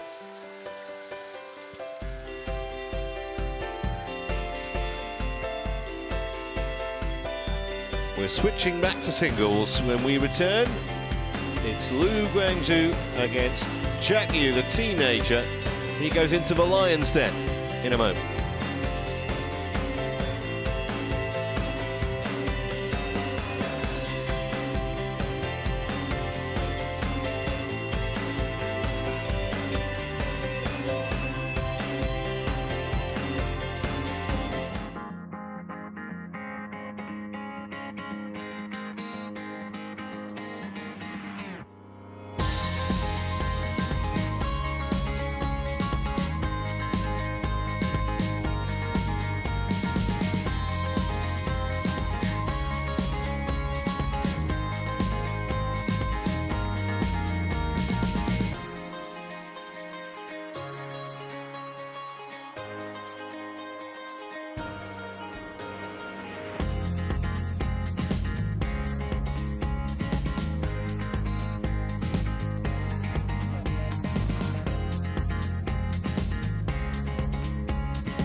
Well, a warm welcome back to our continuing coverage of the Thomas and Uber Cup finals for 2024.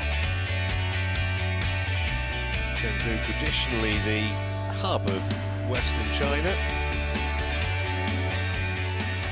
This is certainly the hub of badminton this week, and for the next 8 days after today, we've reached the fourth match in this tie between China and Australia, and it's a singles between Lu Guangzhou and Jack Yu.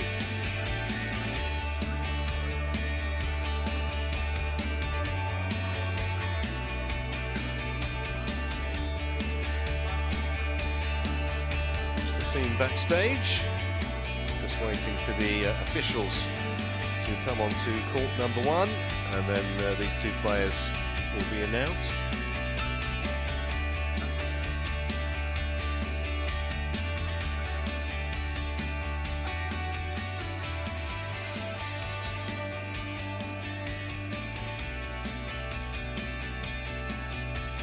Again here, there's an absolute chasm between them on the world rankings, but Jack Yu at 19 is an exciting prospect.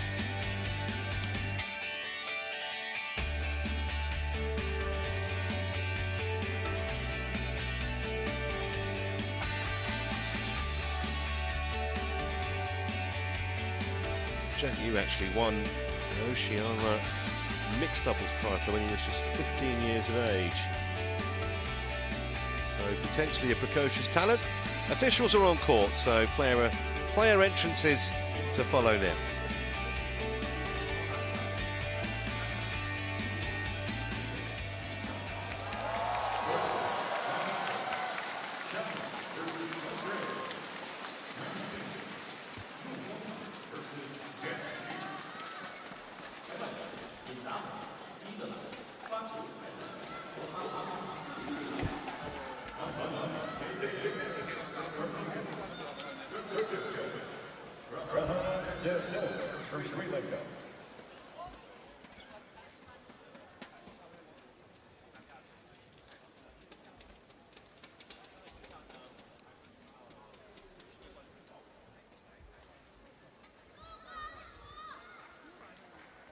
Still just 19, Jack Yu.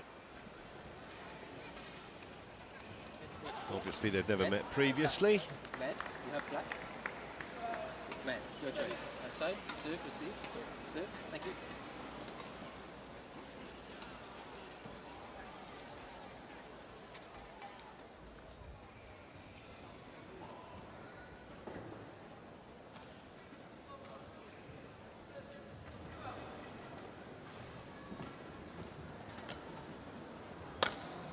So let's give you a bit of background about these two players. I don't think you'll need too much about Wang, who continues to be ranked inside the world's top 20. He's 19. He was actually a top 10 player in the rankings just over a year ago. Just won the one Super 300 event, which I was quite surprised it was just one when I was looking back at his record. It was the Australian Open, ironically enough, back in 2018. He was a shock finalist at last year's China Open. Eventually lost to Victor Axelsen in straight games, and that was a Super 1000 event. He's got a Thomas Cup silver medal already from Aarhus in 2020 and a bronze at the Asian Championships last year. So what about his opponent, 19-year-old Jack Yu? Lost in the round of 16 at the Oceania Championships in January. There you see his ranking, 210. But you were telling me, Chris, that he's got a bit of a badminton pedigree. Yeah, he has indeed. And there's a connection to China here because his mum actually won an Olympic medal back in 1996 representing China, Tang. And he also has a sister, Angela Yu, who's improved an incredible amount in ladies doubles in the last year, and who should be going to the Olympics to represent Australia in the ladies doubles. So he, he comes from an incredible kind of pedigree, as it were. And I do think he's one of the big prospects, the young prospects of Australian badminton.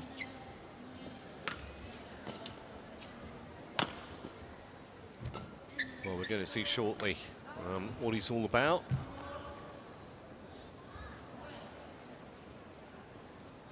Ready to play?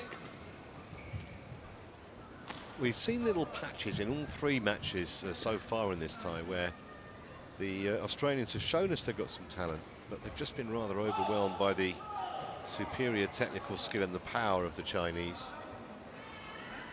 I think that's the big thing. The Chinese can produce it point after point, whereas it's been flourishes from the Australians. They've definitely shown at times, all the matches we've seen, they can play to a good level, but it's just been glimpses rather than extended periods of the match. Rahana de Silva of Sri Lanka is in the service judges chair. David Evans is the umpire for this one from England.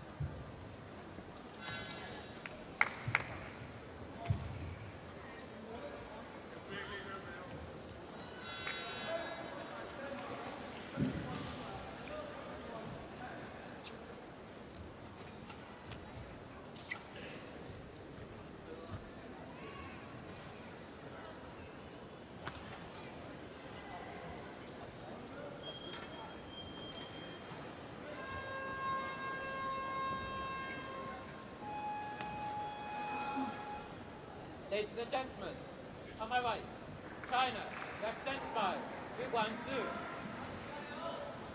And on my left, Australia, represented by Jack Yu.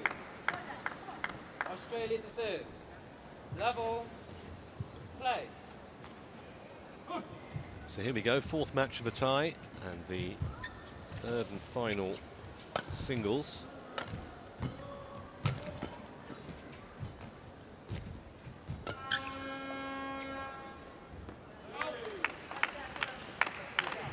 One, love.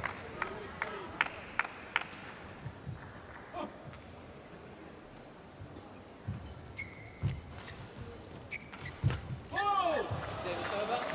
Can't play that little drop shot any better than Liu Guangzhou just did.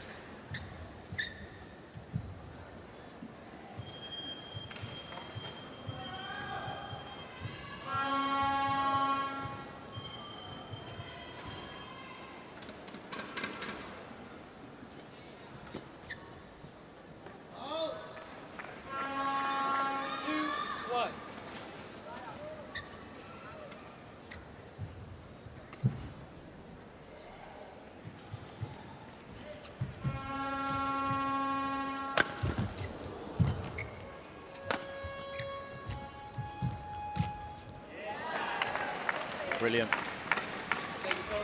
Jack Yu there, good net. Holds pretty high base. He's done well to take that off the tape because that wasn't even that loose.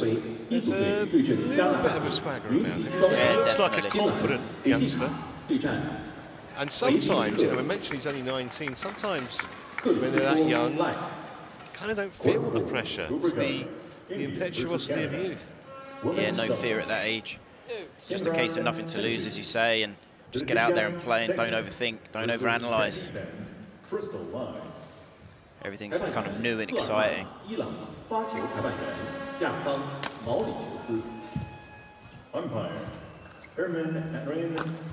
Oh, wow. He means business. Tell you what, I know it's only the start of the match, and as an, you know, the Australian fans can't get too excited, but what a start he's had. He's come out here, you would never think, you know, if you said one player's 19 in the world and one player's 210, you'd probably say the other way around. Just because the way Jack Yu's come out here, confident, really strong start, taking charge of the rallies.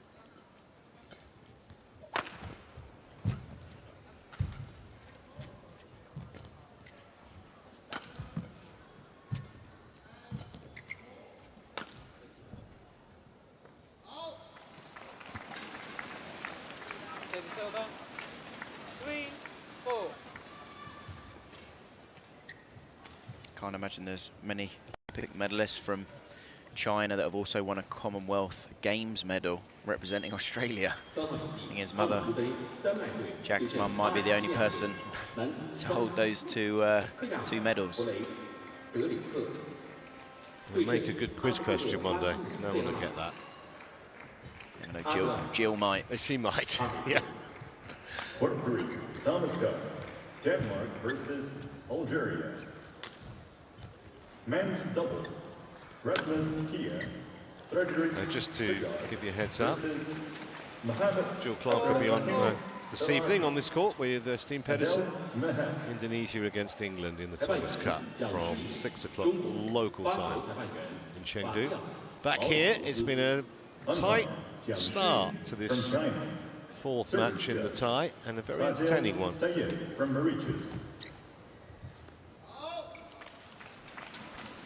Yeah, it's been a bit of a topsy-turvy game so far. We've had moments of absolute brilliance from Jack at the start of the match.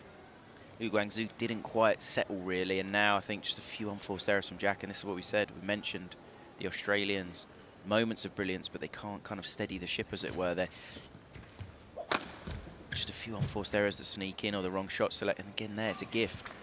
You know, he's not really in stress. The lift, yeah, it's got to be good, but it doesn't have to be perfect, and it ends up being a real comfortable point for Liu Guangzhou.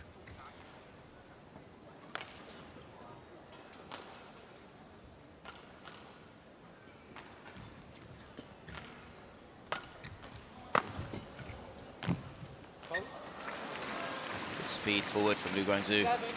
7-4. Especially considering his string went. Great control on that kill.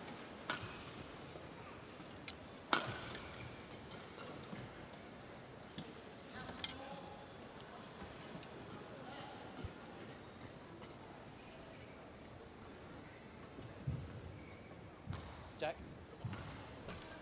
Yes.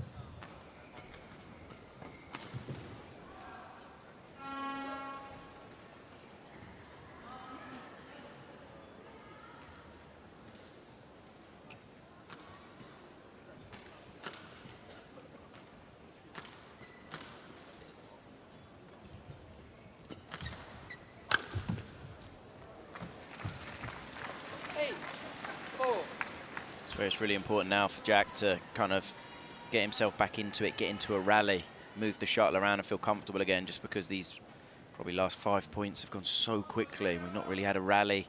Liu Guangzhou hasn't had to do much to win the point.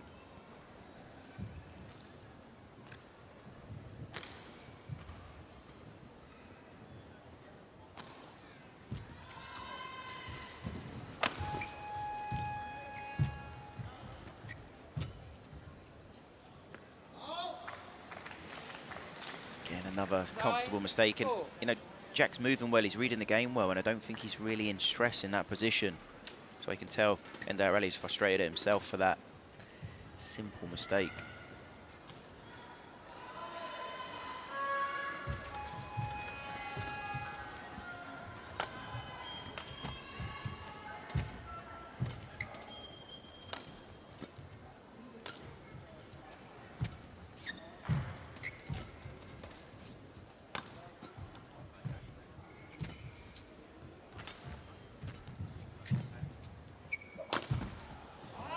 Well, that's 6 straight points now for Liu. Spells trouble for that man. Yeah, and the difficult thing is now having the patience in the rally for Jack to kind of bide his time, try and outmaneuver Liu Guangzhou and get the opening, and just there he's gone too early and forced it.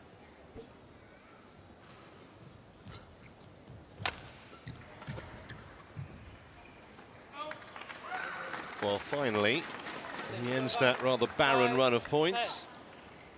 Question is, though, has the damage already been done in this opening game? This could be the last point before the mid-game interval. And indeed it is. Service over, 11-5, interval.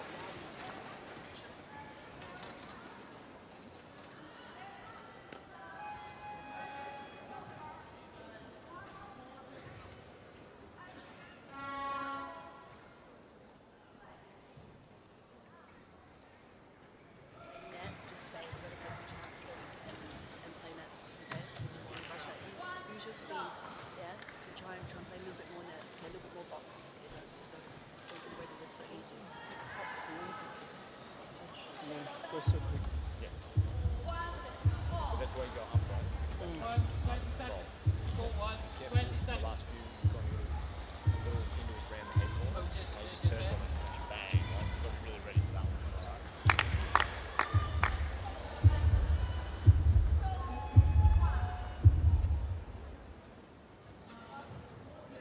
Right. 11-5. Play.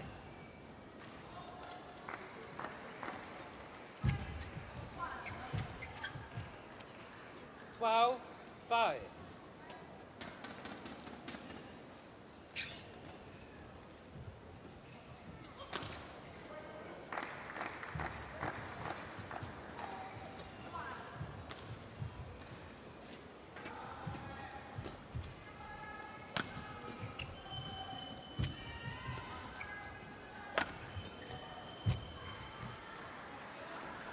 Thirteen, 5.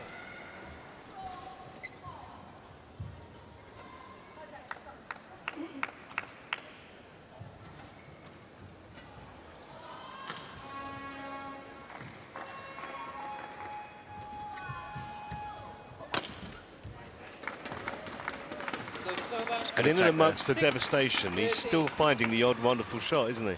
Yeah, and this is the thing, though. You know, he's got it. As I said before the game, he's probably the most exciting player to be coming out of Australia, you know, for a very, very young player.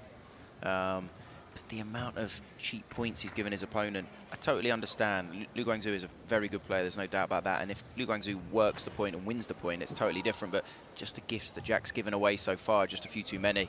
When he has those moments of brilliance, he looks so good. He does move very well around the court, Jack.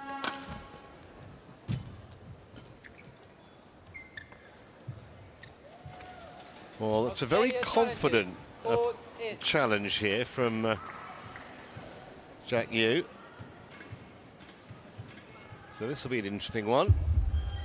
Did look quite difficult for the line judge to be able to see. Looked like Jack Yu was just covering where the shuttle landed, but... Well, he would have had the best view. Now on your screen, let's see whether he saw this correctly. It's called in. Oh, wow. That line judge has eaten his carrots, that's for sure. It's an incredible call from the line judge there. 14-6. Play.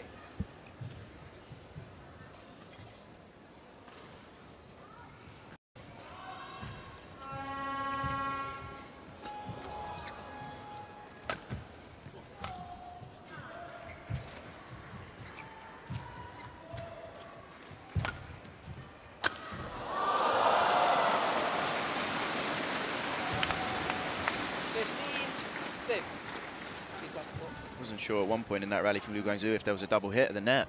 Almost looked like he scooped it at one point.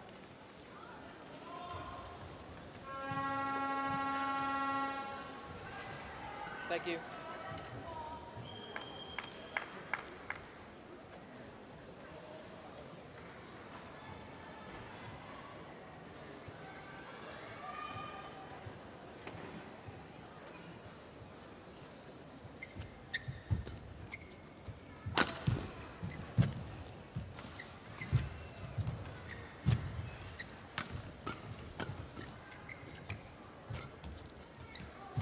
Brilliant shot, absolutely brilliant.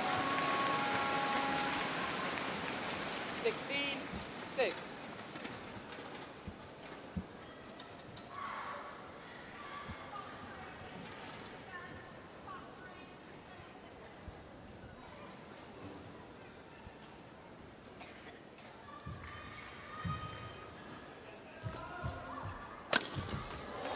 Too much power again for you to handle. And he's closing in now. Liu Guangzhou on this opening game. Yeah, now the score's obviously massively in his favour. He's really starting to relax. Totally different version to what we saw at the beginning of the match from Liu Guangzhou.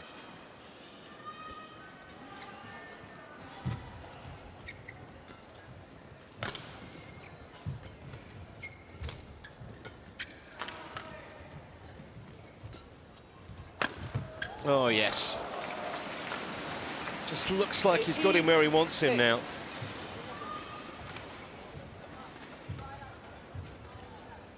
He is, I think, from Jack at the moment. He's making the court a bit too small. He's not really making Liu Guangzhou move. And when he's going over him, Liu Guangzhou's on balance. Brilliant shot. Service over. 7-18.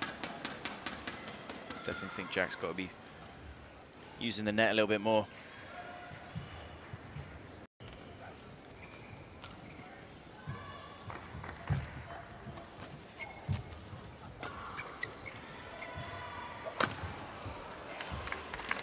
Made it. 8-18.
Brilliant again.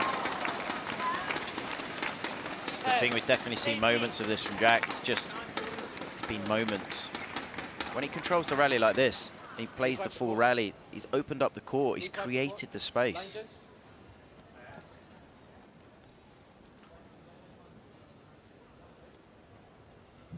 Really good rally.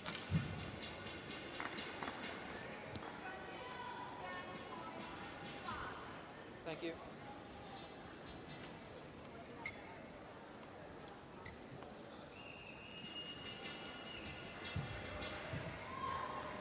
Please wait.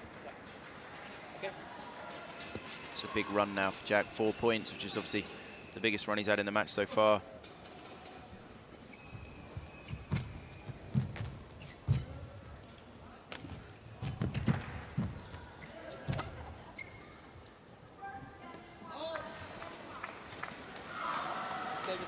Definitely struggled to find the correct lift. It's either been a little bit short, or we've seen probably 6, 7 where he's lifted out the back.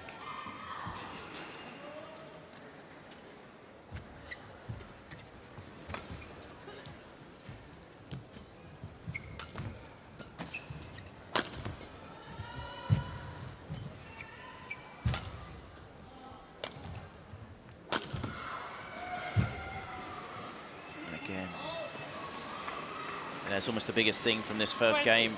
Game point, 10. Difference in lifting quality. So 10 game points here for Lou.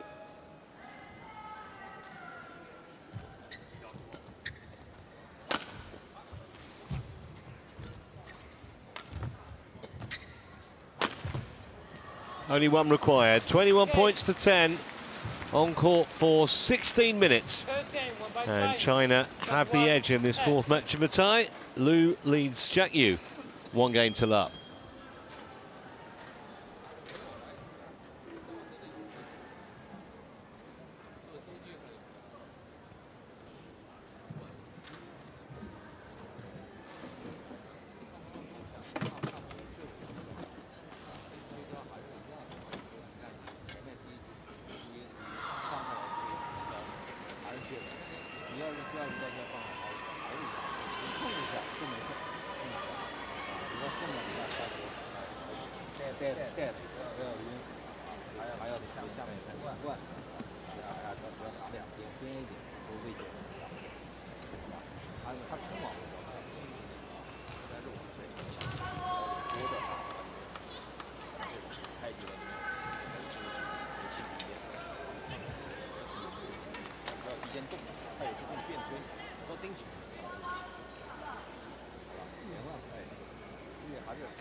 Pull 1, 20 seconds. Pull 1, 20 seconds.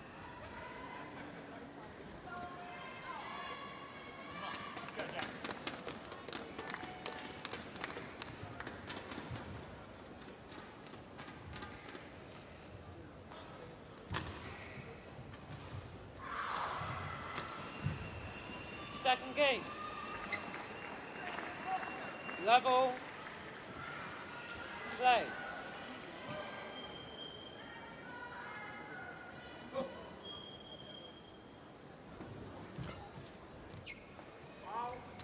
So can Jack Yu just find a bit more consistency in this second game and give Lou more of a test?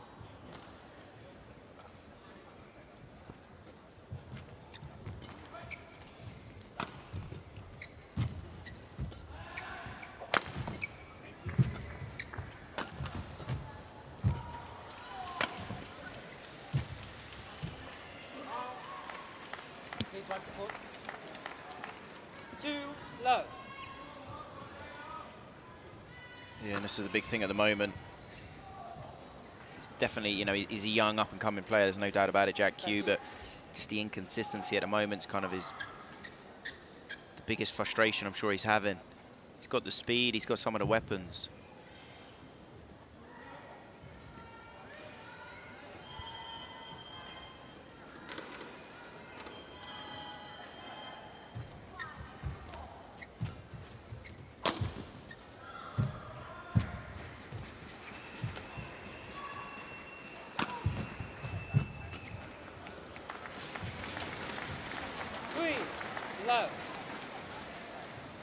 think it's difficult for the Australians just because Australia is such a big country, and bringing all the players together is a lot more complicated than it seems. In Australia, having a national centre down in Melbourne, some of the players are all training in separate parts of the country, so you're not bringing all the players together to get the the best together, which you do obviously have in China and most countries around the world.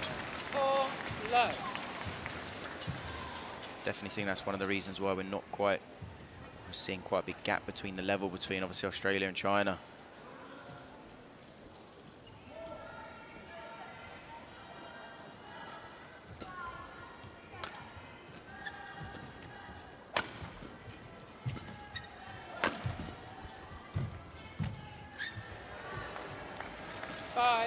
Low.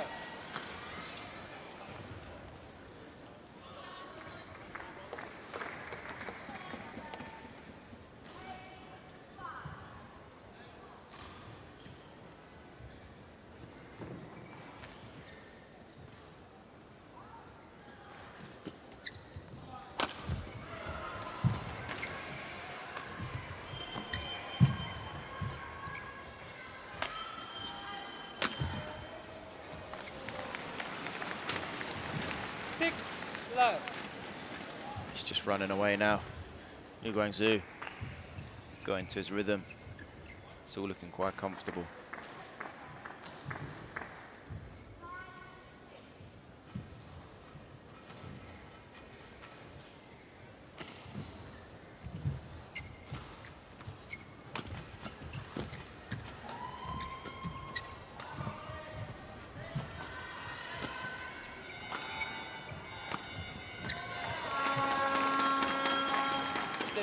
Great shot there from Jack. Brilliant variation. 6. Nice skill as well to be able to play that reverse. Good net that set it up. Please return the shuttle. Shuttle. Guanzu, shuttle.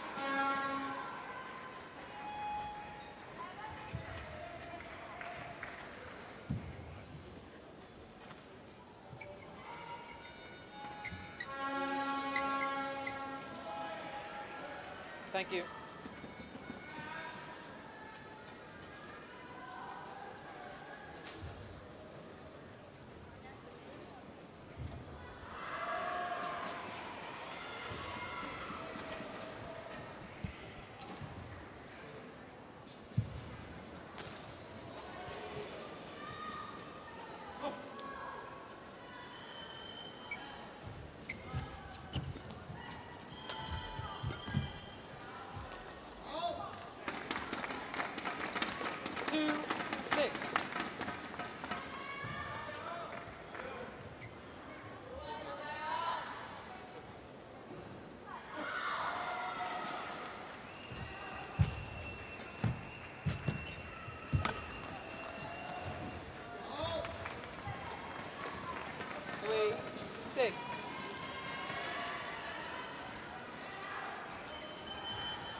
Service over. 7-3.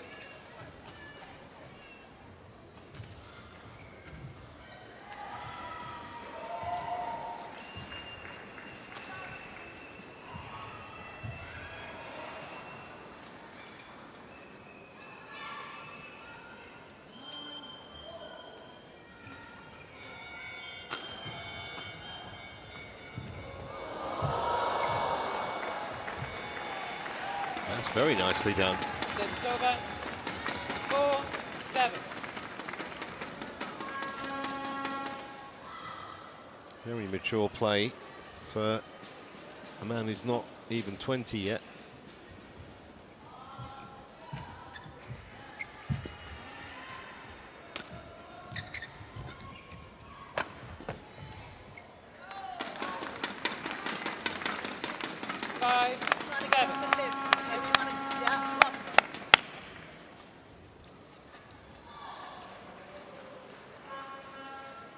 After a slow start in this second game, he's fighting his way back here. Service over. Jack Yu, that was disappointing though. 5. Please wipe the court. Line judge. This is the thing.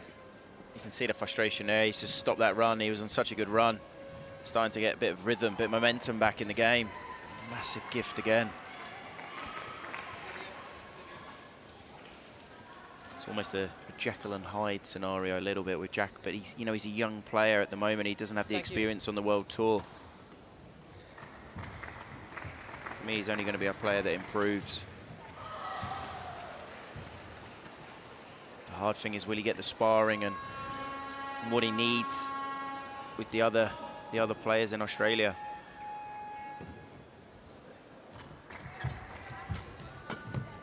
That's a super backhand, it really is. It just oozed class, that shot. Yeah, all about the placement there. Played to absolute perfection. Very, very accurate.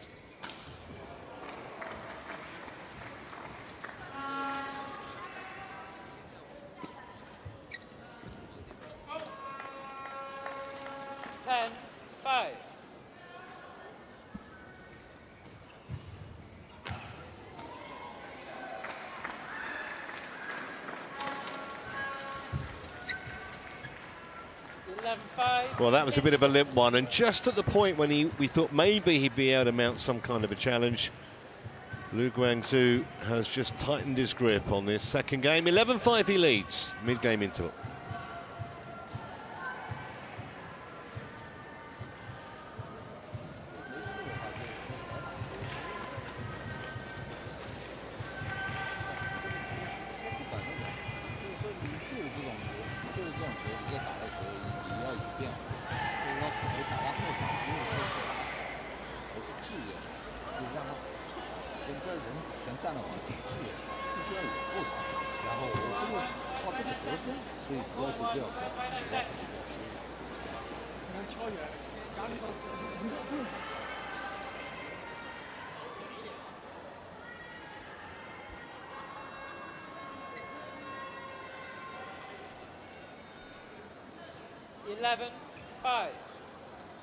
Play.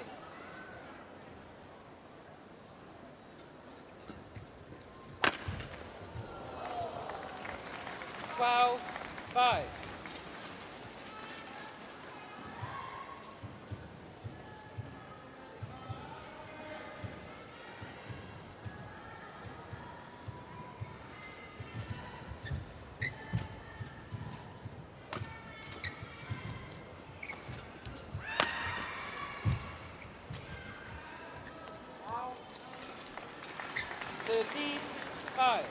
Lu Guangzhou worked the rally really well there, moved the shuttle around. You can see the way the rally ended. Jack was in big trouble, really stretched.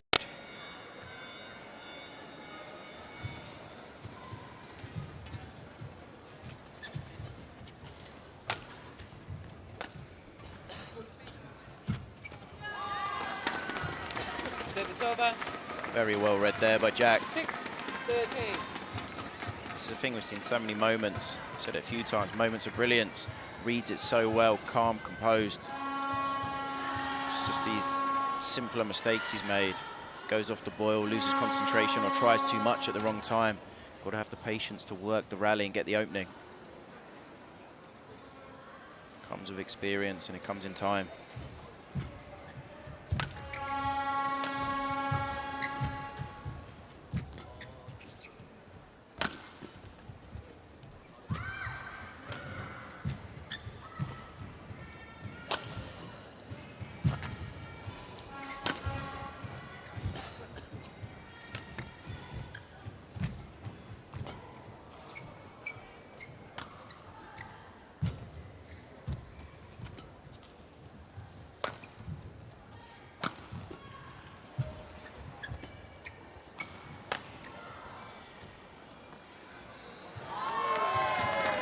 Misjudgment from Lu after another very entertaining exchange.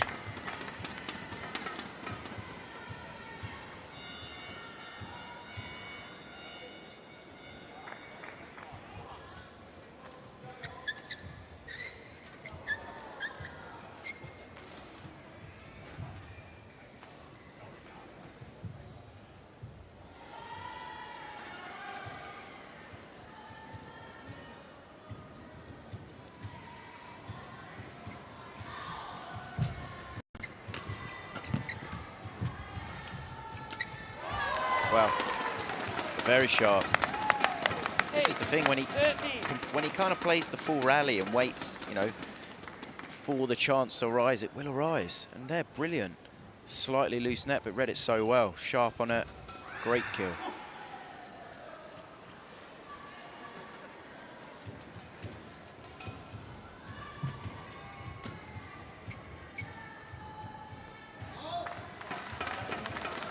Again, lovely net.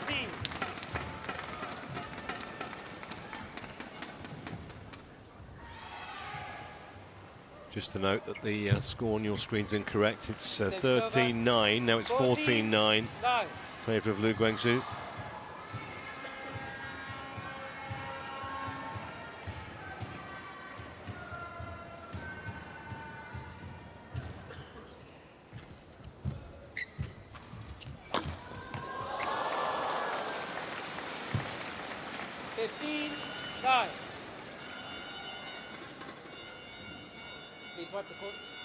Just catches that lift wrong. Too short and too flat.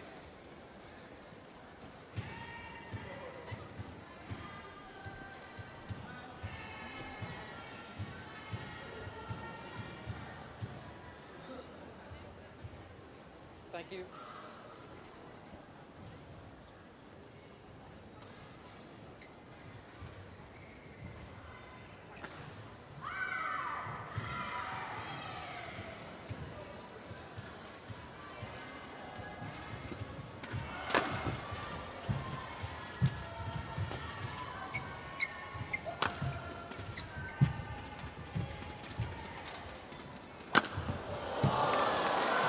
Again, he caught the lift all wrong. 16-9. You can't buy this kind of experience, though, can you? If you're Jack Yu, to play against, you know, a man in the world's top 20, big auditorium, big crowd. Definitely, and this is the thing that, you know, a player like Jack will need. He'll need this, you know, tournament after tournament after tournament to kind of get the experience and also grow as a player.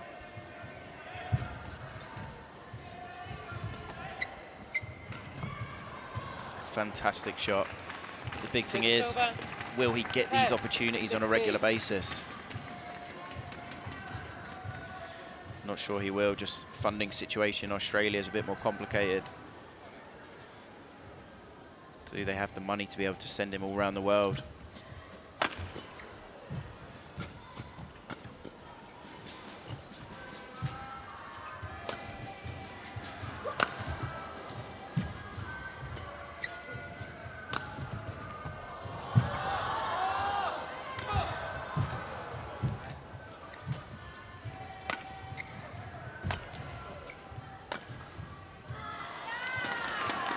Again, though, good rally by Jack, showing the patience. And this is the thing, it's almost like there's two versions of him out there. We see this quite mature at times, reads the game really well, great speed, pretty devastating attack. And then we see this other side, which is kind of what you would stereotypically say as a 19-year-old, a young player coming through, which is that little bit impatient at times and going for it when you can't and making some rash decisions and just some easier mistakes. This is why he has a lot of potential, and I would say if he gets given the opportunity, he is a player that could grow to become, you know, one of Australia's better, if not best players, especially in the men's singles category.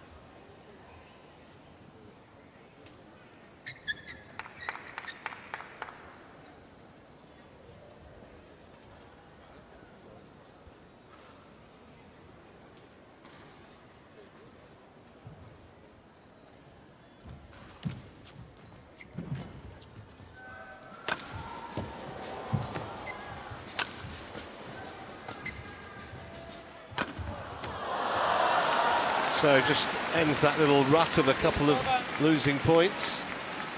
17-11. That shot there was the wrong one from Jack, I think. Just exposed himself.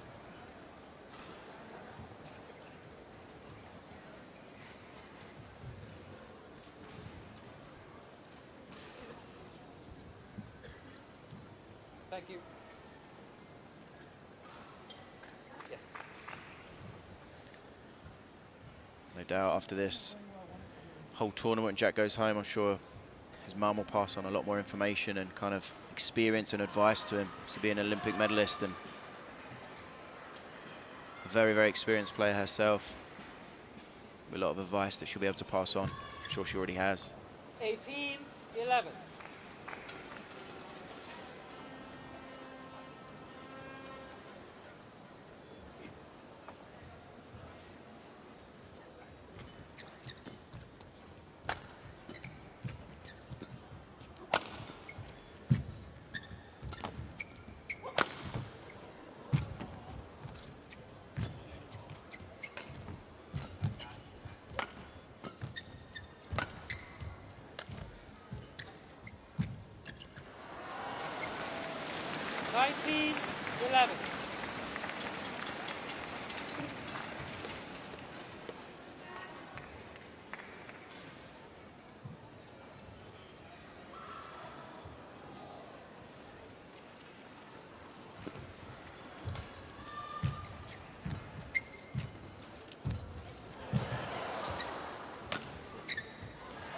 So, after 36 minutes on court, 9 match points for Lu Guangzhou.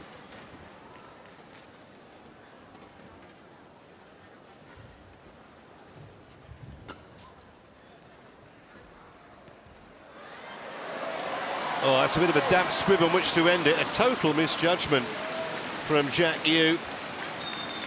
And so Lu Guangzhou extends China's lead in the tie to 4-love.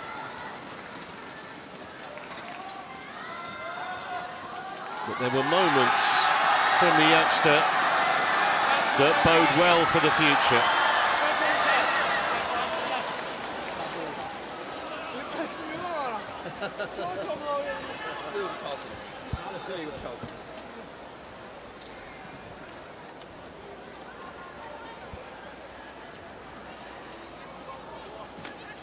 Much tougher tests lie ahead, obviously, for Lu Guangzhou, but you can only beat the man at the other end of the court. Well, that was well in, actually, the one that you left.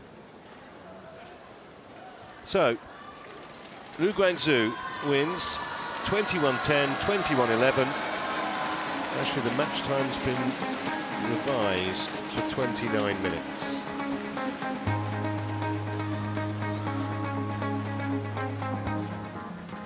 Next up, the final match of this tie. It is a doubles and features another top 10 pair from China, Liu and O, up against Ricky Tang and Wang. That's next.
Well, a warm welcome back to our continuing coverage of the BWF Thomas and Uber Cup Finals 2024.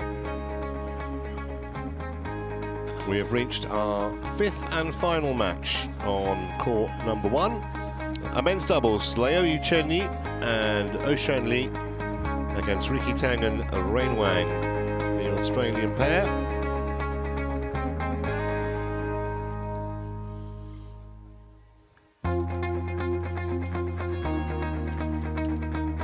far, the Chinese not dropped a single game. You wouldn't really expect them to.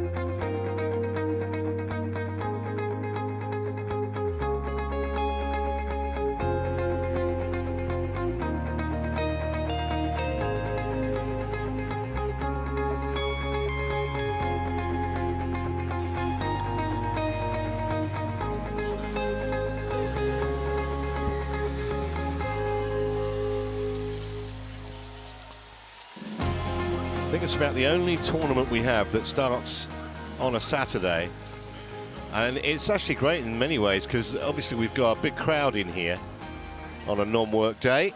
It just gets the tournament off to a buzzing start, albeit this particular tie has been pretty one-sided, but the players making their way onto court for our finale match in this Thomas Cup tie.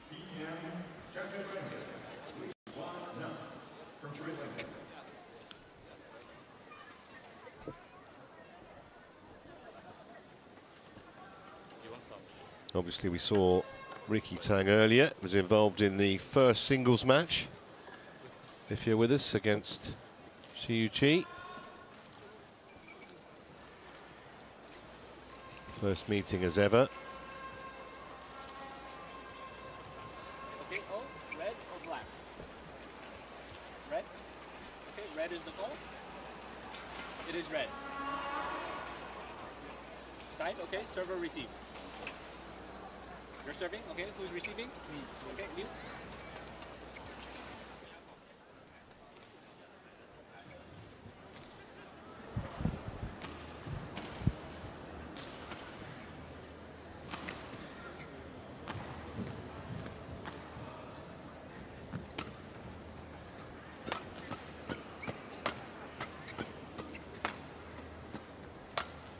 I mentioned they were ranked 8th in the world, the Chinese pair.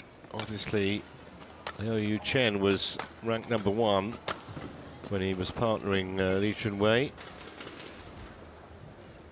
Ranked 1 way back in 2017, and of course they won Olympic silver together and a World Championship gold and 3 World Tour titles. But now partnering Ocean Yi.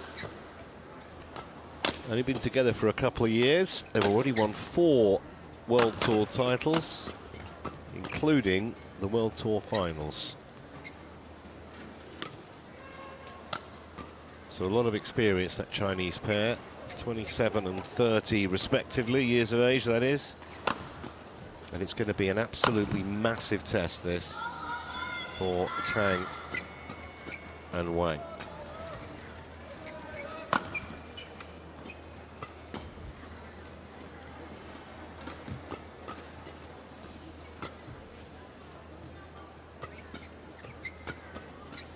We saw Ricky Tang earlier, as I mentioned.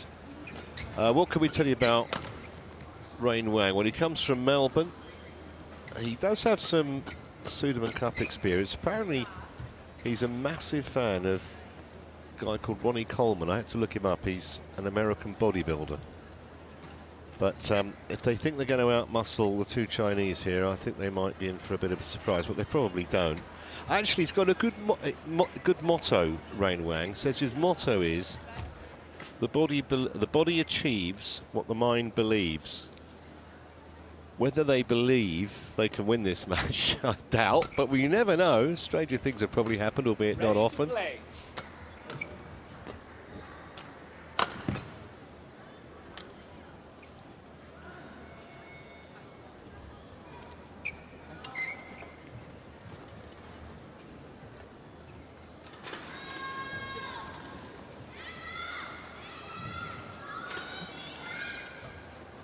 Other 2 teams or nations in this group, by the way, Korea and Canada, wouldn't have thought the Canadians would test the Chinese unduly, but it'll be more interesting when they play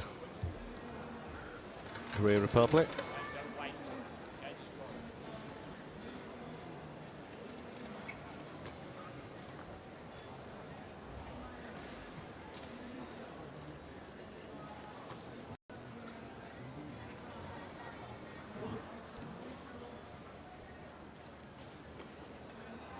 Kevin Band of the United States is our chair umpire, and he will be supported by service judge from Sri Lanka, on my right, Chaturanga China, Vishwanath. represented by Liu Chen and Oh Xuanyi. And on my left, Australia, represented by Ricky Tang and Wang. Australia to serve, Ricky Tang to Liu Chen. Love all. Play. So here we go then, the final match in this tie, and a nice little start with the net cord for the Aussies.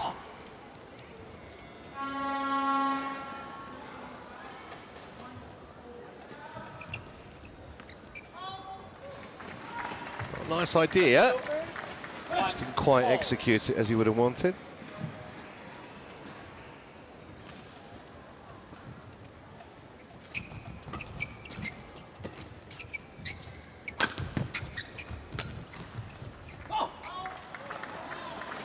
I could see this being a similar kind of match, Chris, as the other doubles, like very short, quick points.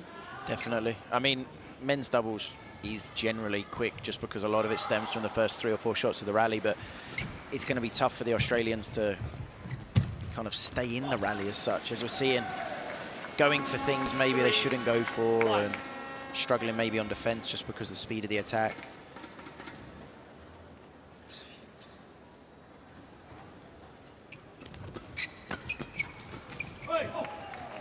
Also, the pressure from the Chinese, you could see there, both Chinese players stepping up, giving their opponents no time at all. And when you're not used to that, it can be very, very threatening. Yeah, I mean, these rallies are, you know, warp speed. 1 minute, we played 6 rallies.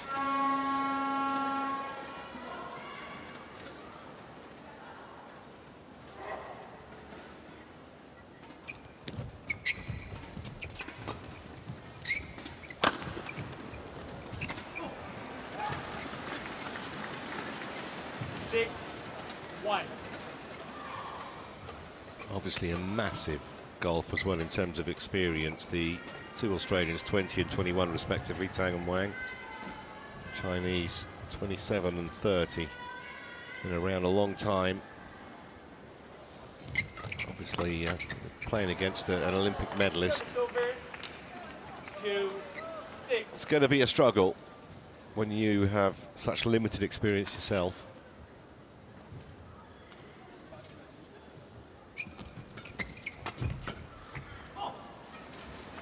Service over. 7-2.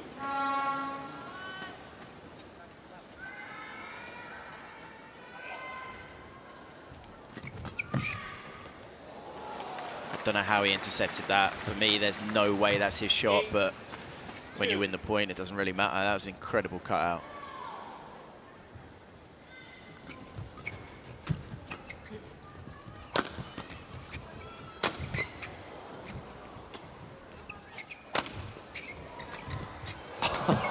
That is just absolutely unbelievable. Fantastic defense from Oh Xuanyi. Yeah, I mean, there was a point in there earlier on in the rally, I don't think we're going to see it, where Liu at the net was just sort of ducking. It was just basically playing singles, covering around him. Did really well to defend that point.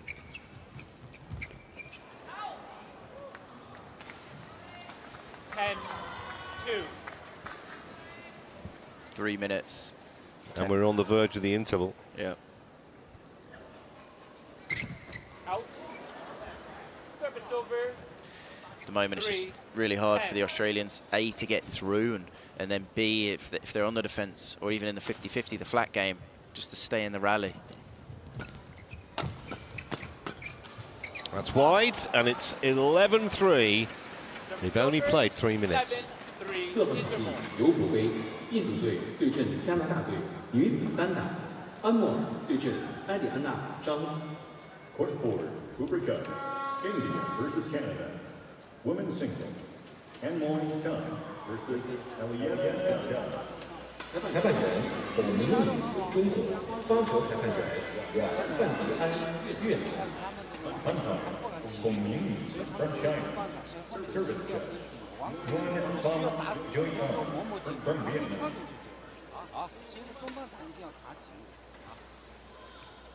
Court 1, 20 seconds.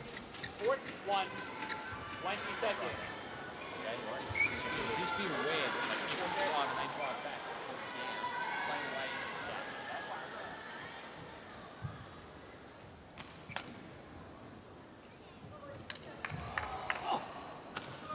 in 11-3, play.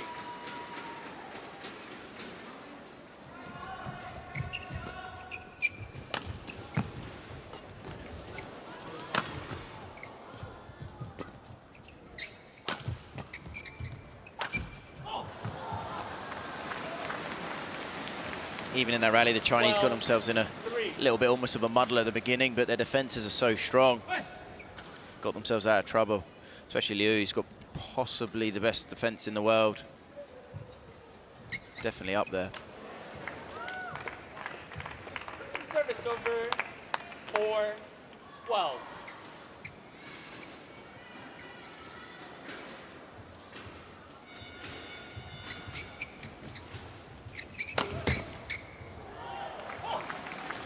Service over 13-4.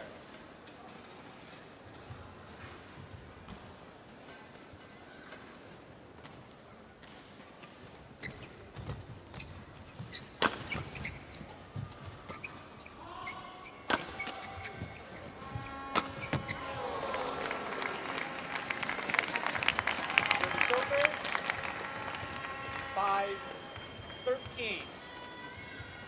See there, good placement on the attack. Away from rackets. A good angle to finish. Most integral thing, some variation on the attack and hitting away from rackets.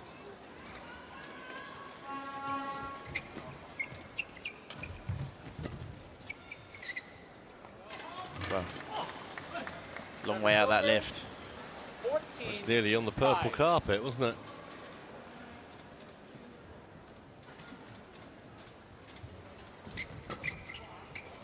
Just wide. Service over 6-14.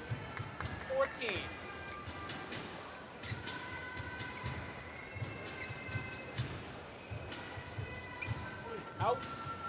Service over 15-6.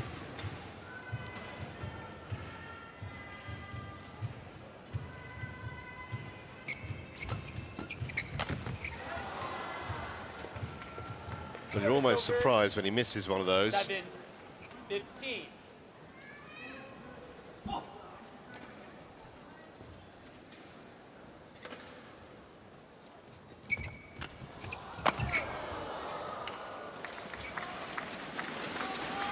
Service over 16-7.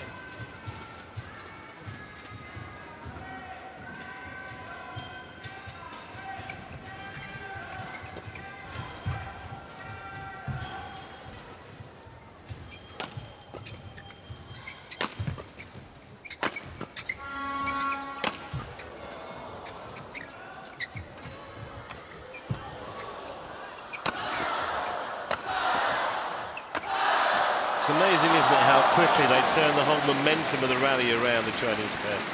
Yeah, there was a moment in there where Leary read it so well. There was a cross-court drop that came in, and they went from being on the defense to the attack. And here, last placement, middle of the trams, really well placed. The power was okay, but the placement was perfect.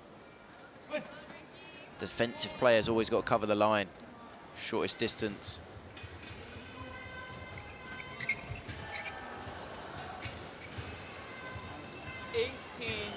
Seven.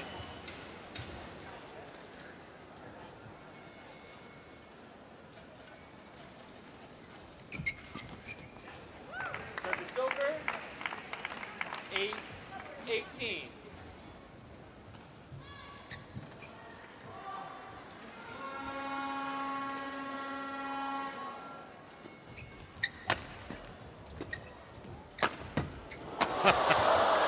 Well, I didn't win in the point, but it was certainly enjoyed by the crowd. The trick shot. That was a really good, that's a great push. And then really well placed attack.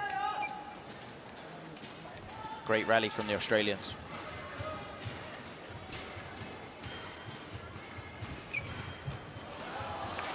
So in only 9 minutes.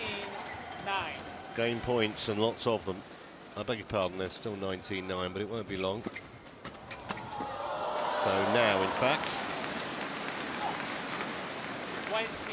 11 game points. 9.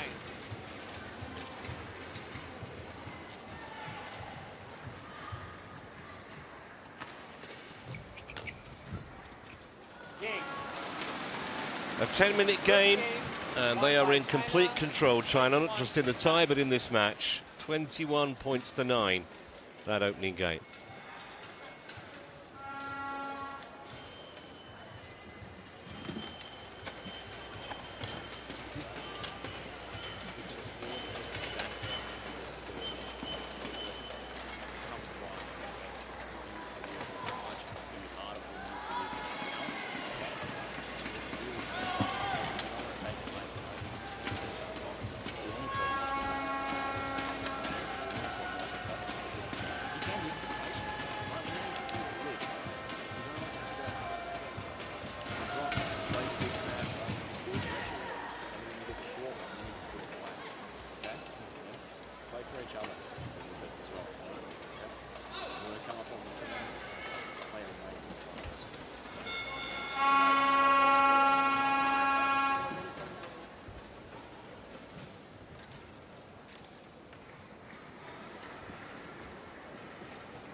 Court 1, 20 seconds. Court 1, 20 seconds.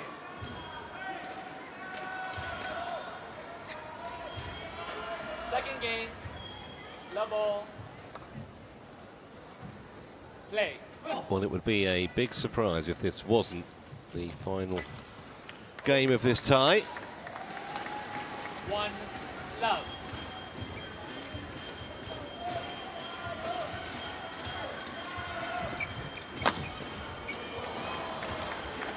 And a big difference between the two pairs has been the first 3 or 4 shots of the rally. The returns of serve from the Australians. A lot of them have been going in an upward direction. Has a better return. 1, 2.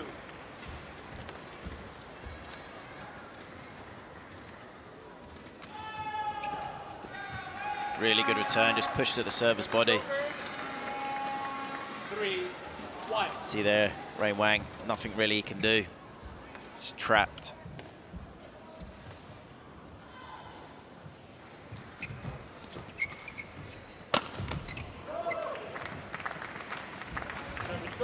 Well, it was relatively short. It was asking for the treatment, wasn't it, that? Yeah.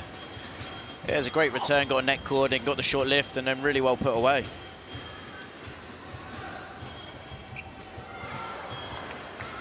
Service over. 4, 2.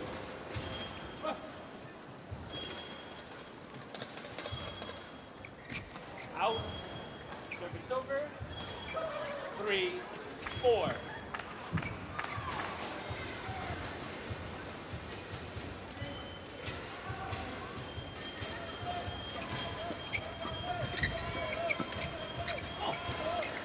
Service over. 5, 3.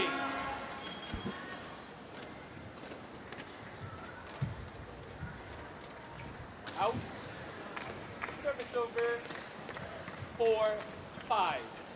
A couple of service errors already from Chinese pair in the early stages of this second game. Service over. 6, 4.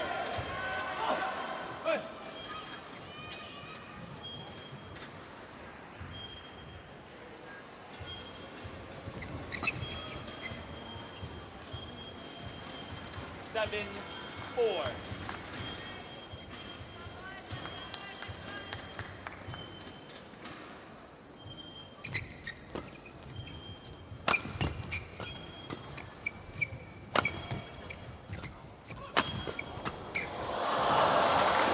They do dovetail so well, don't they? It's one of those situations. I'm sure we're going to get to see it. We will here. The shot here from Wang, it's just the wrong shot. It's too flat, it's going upwards, and it just puts them in so much trouble. But it's hard to have a clear mind when you've had the attack and then you have to give it away where to put the shuttle to. It's a lot more complicated and more skills needed than people kind of appreciate.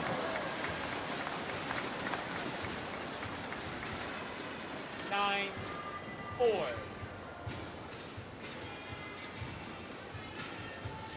Almost a game and a half and 15 minutes. Again, stemming from the first 3 shots of the rally. 10, 4.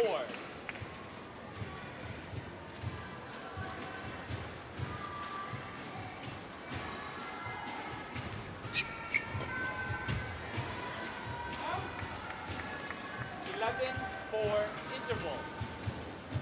Well, it just seemed to go past in a blur, didn't it? That must seem what it's like for Tang and Wang, because they're 7 points adrift, and we've barely played a quarter of an hour.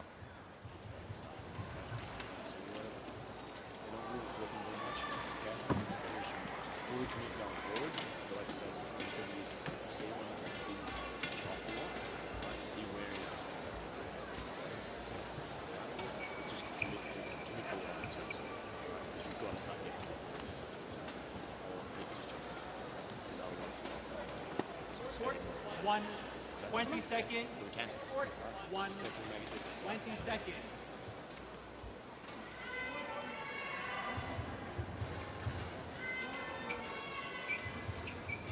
Oh. Strap. The strap as well. Oh, the strap. Yeah. Thank you.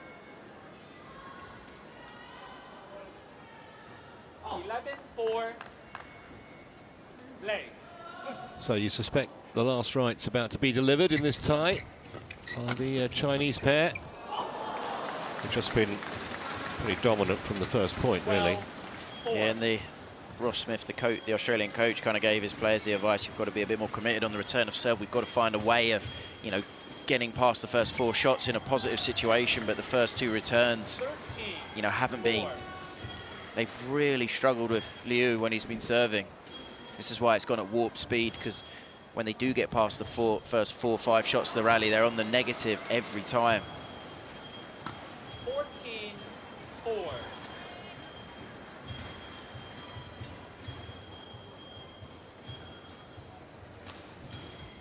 Again, upward return. And then it just puts them in total stress. 15-4. This is why men's doubles can be a very quick, fast game, because a lot of it stems from getting the attack or getting on the advantage at the beginning of the rally. And again. 16-4. This is why, to an extent, let's say one of the areas I personally don't think Liu is the very best in the world at is his agility, his speed, his movement, but it's kind of irrelevant because at the moment the Australians can't get in the rally to make him move, make him twist, make him turn. Well, made that look ridiculously easy. Shen Yi. And they've, I think, won every point, haven't they, Chris, since the interval, 6 in a row? And at crazy quick speed. I mean, we've not had a rally. That was the closest thing we had to a rally.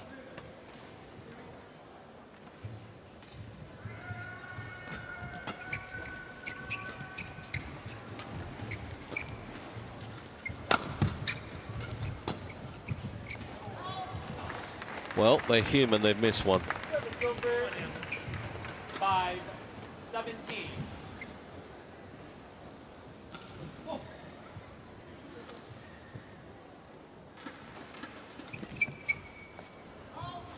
And how different it is, you know, in the first 3 shots, the Chinese, when they're returning, so much more pressure on their returns.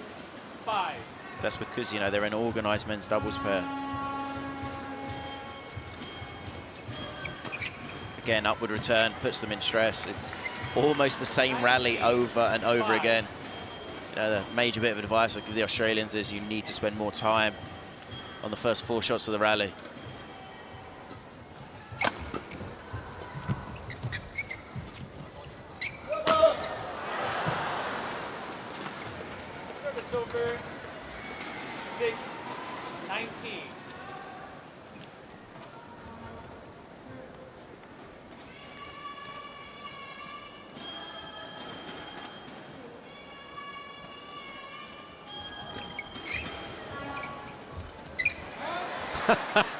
He was almost dancing on the back line, but he managed to avoid making contact with the shuttle, racket or body, and here's, well, little matter of 14 match points.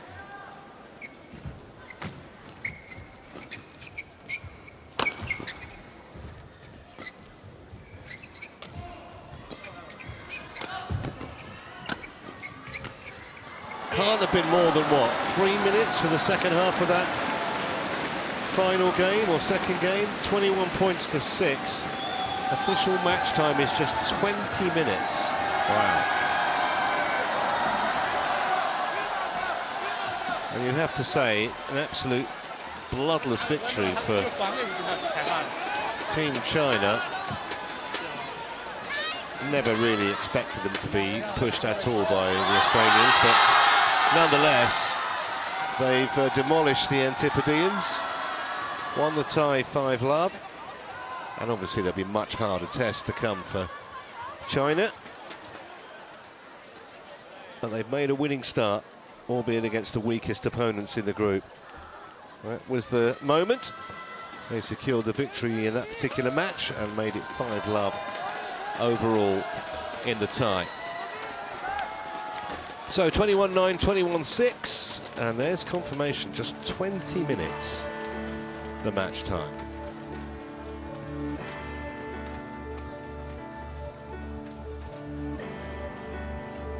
Quick recap of what we've seen. Chi won easily, although Ricky Tang put up more of a fight in the second game.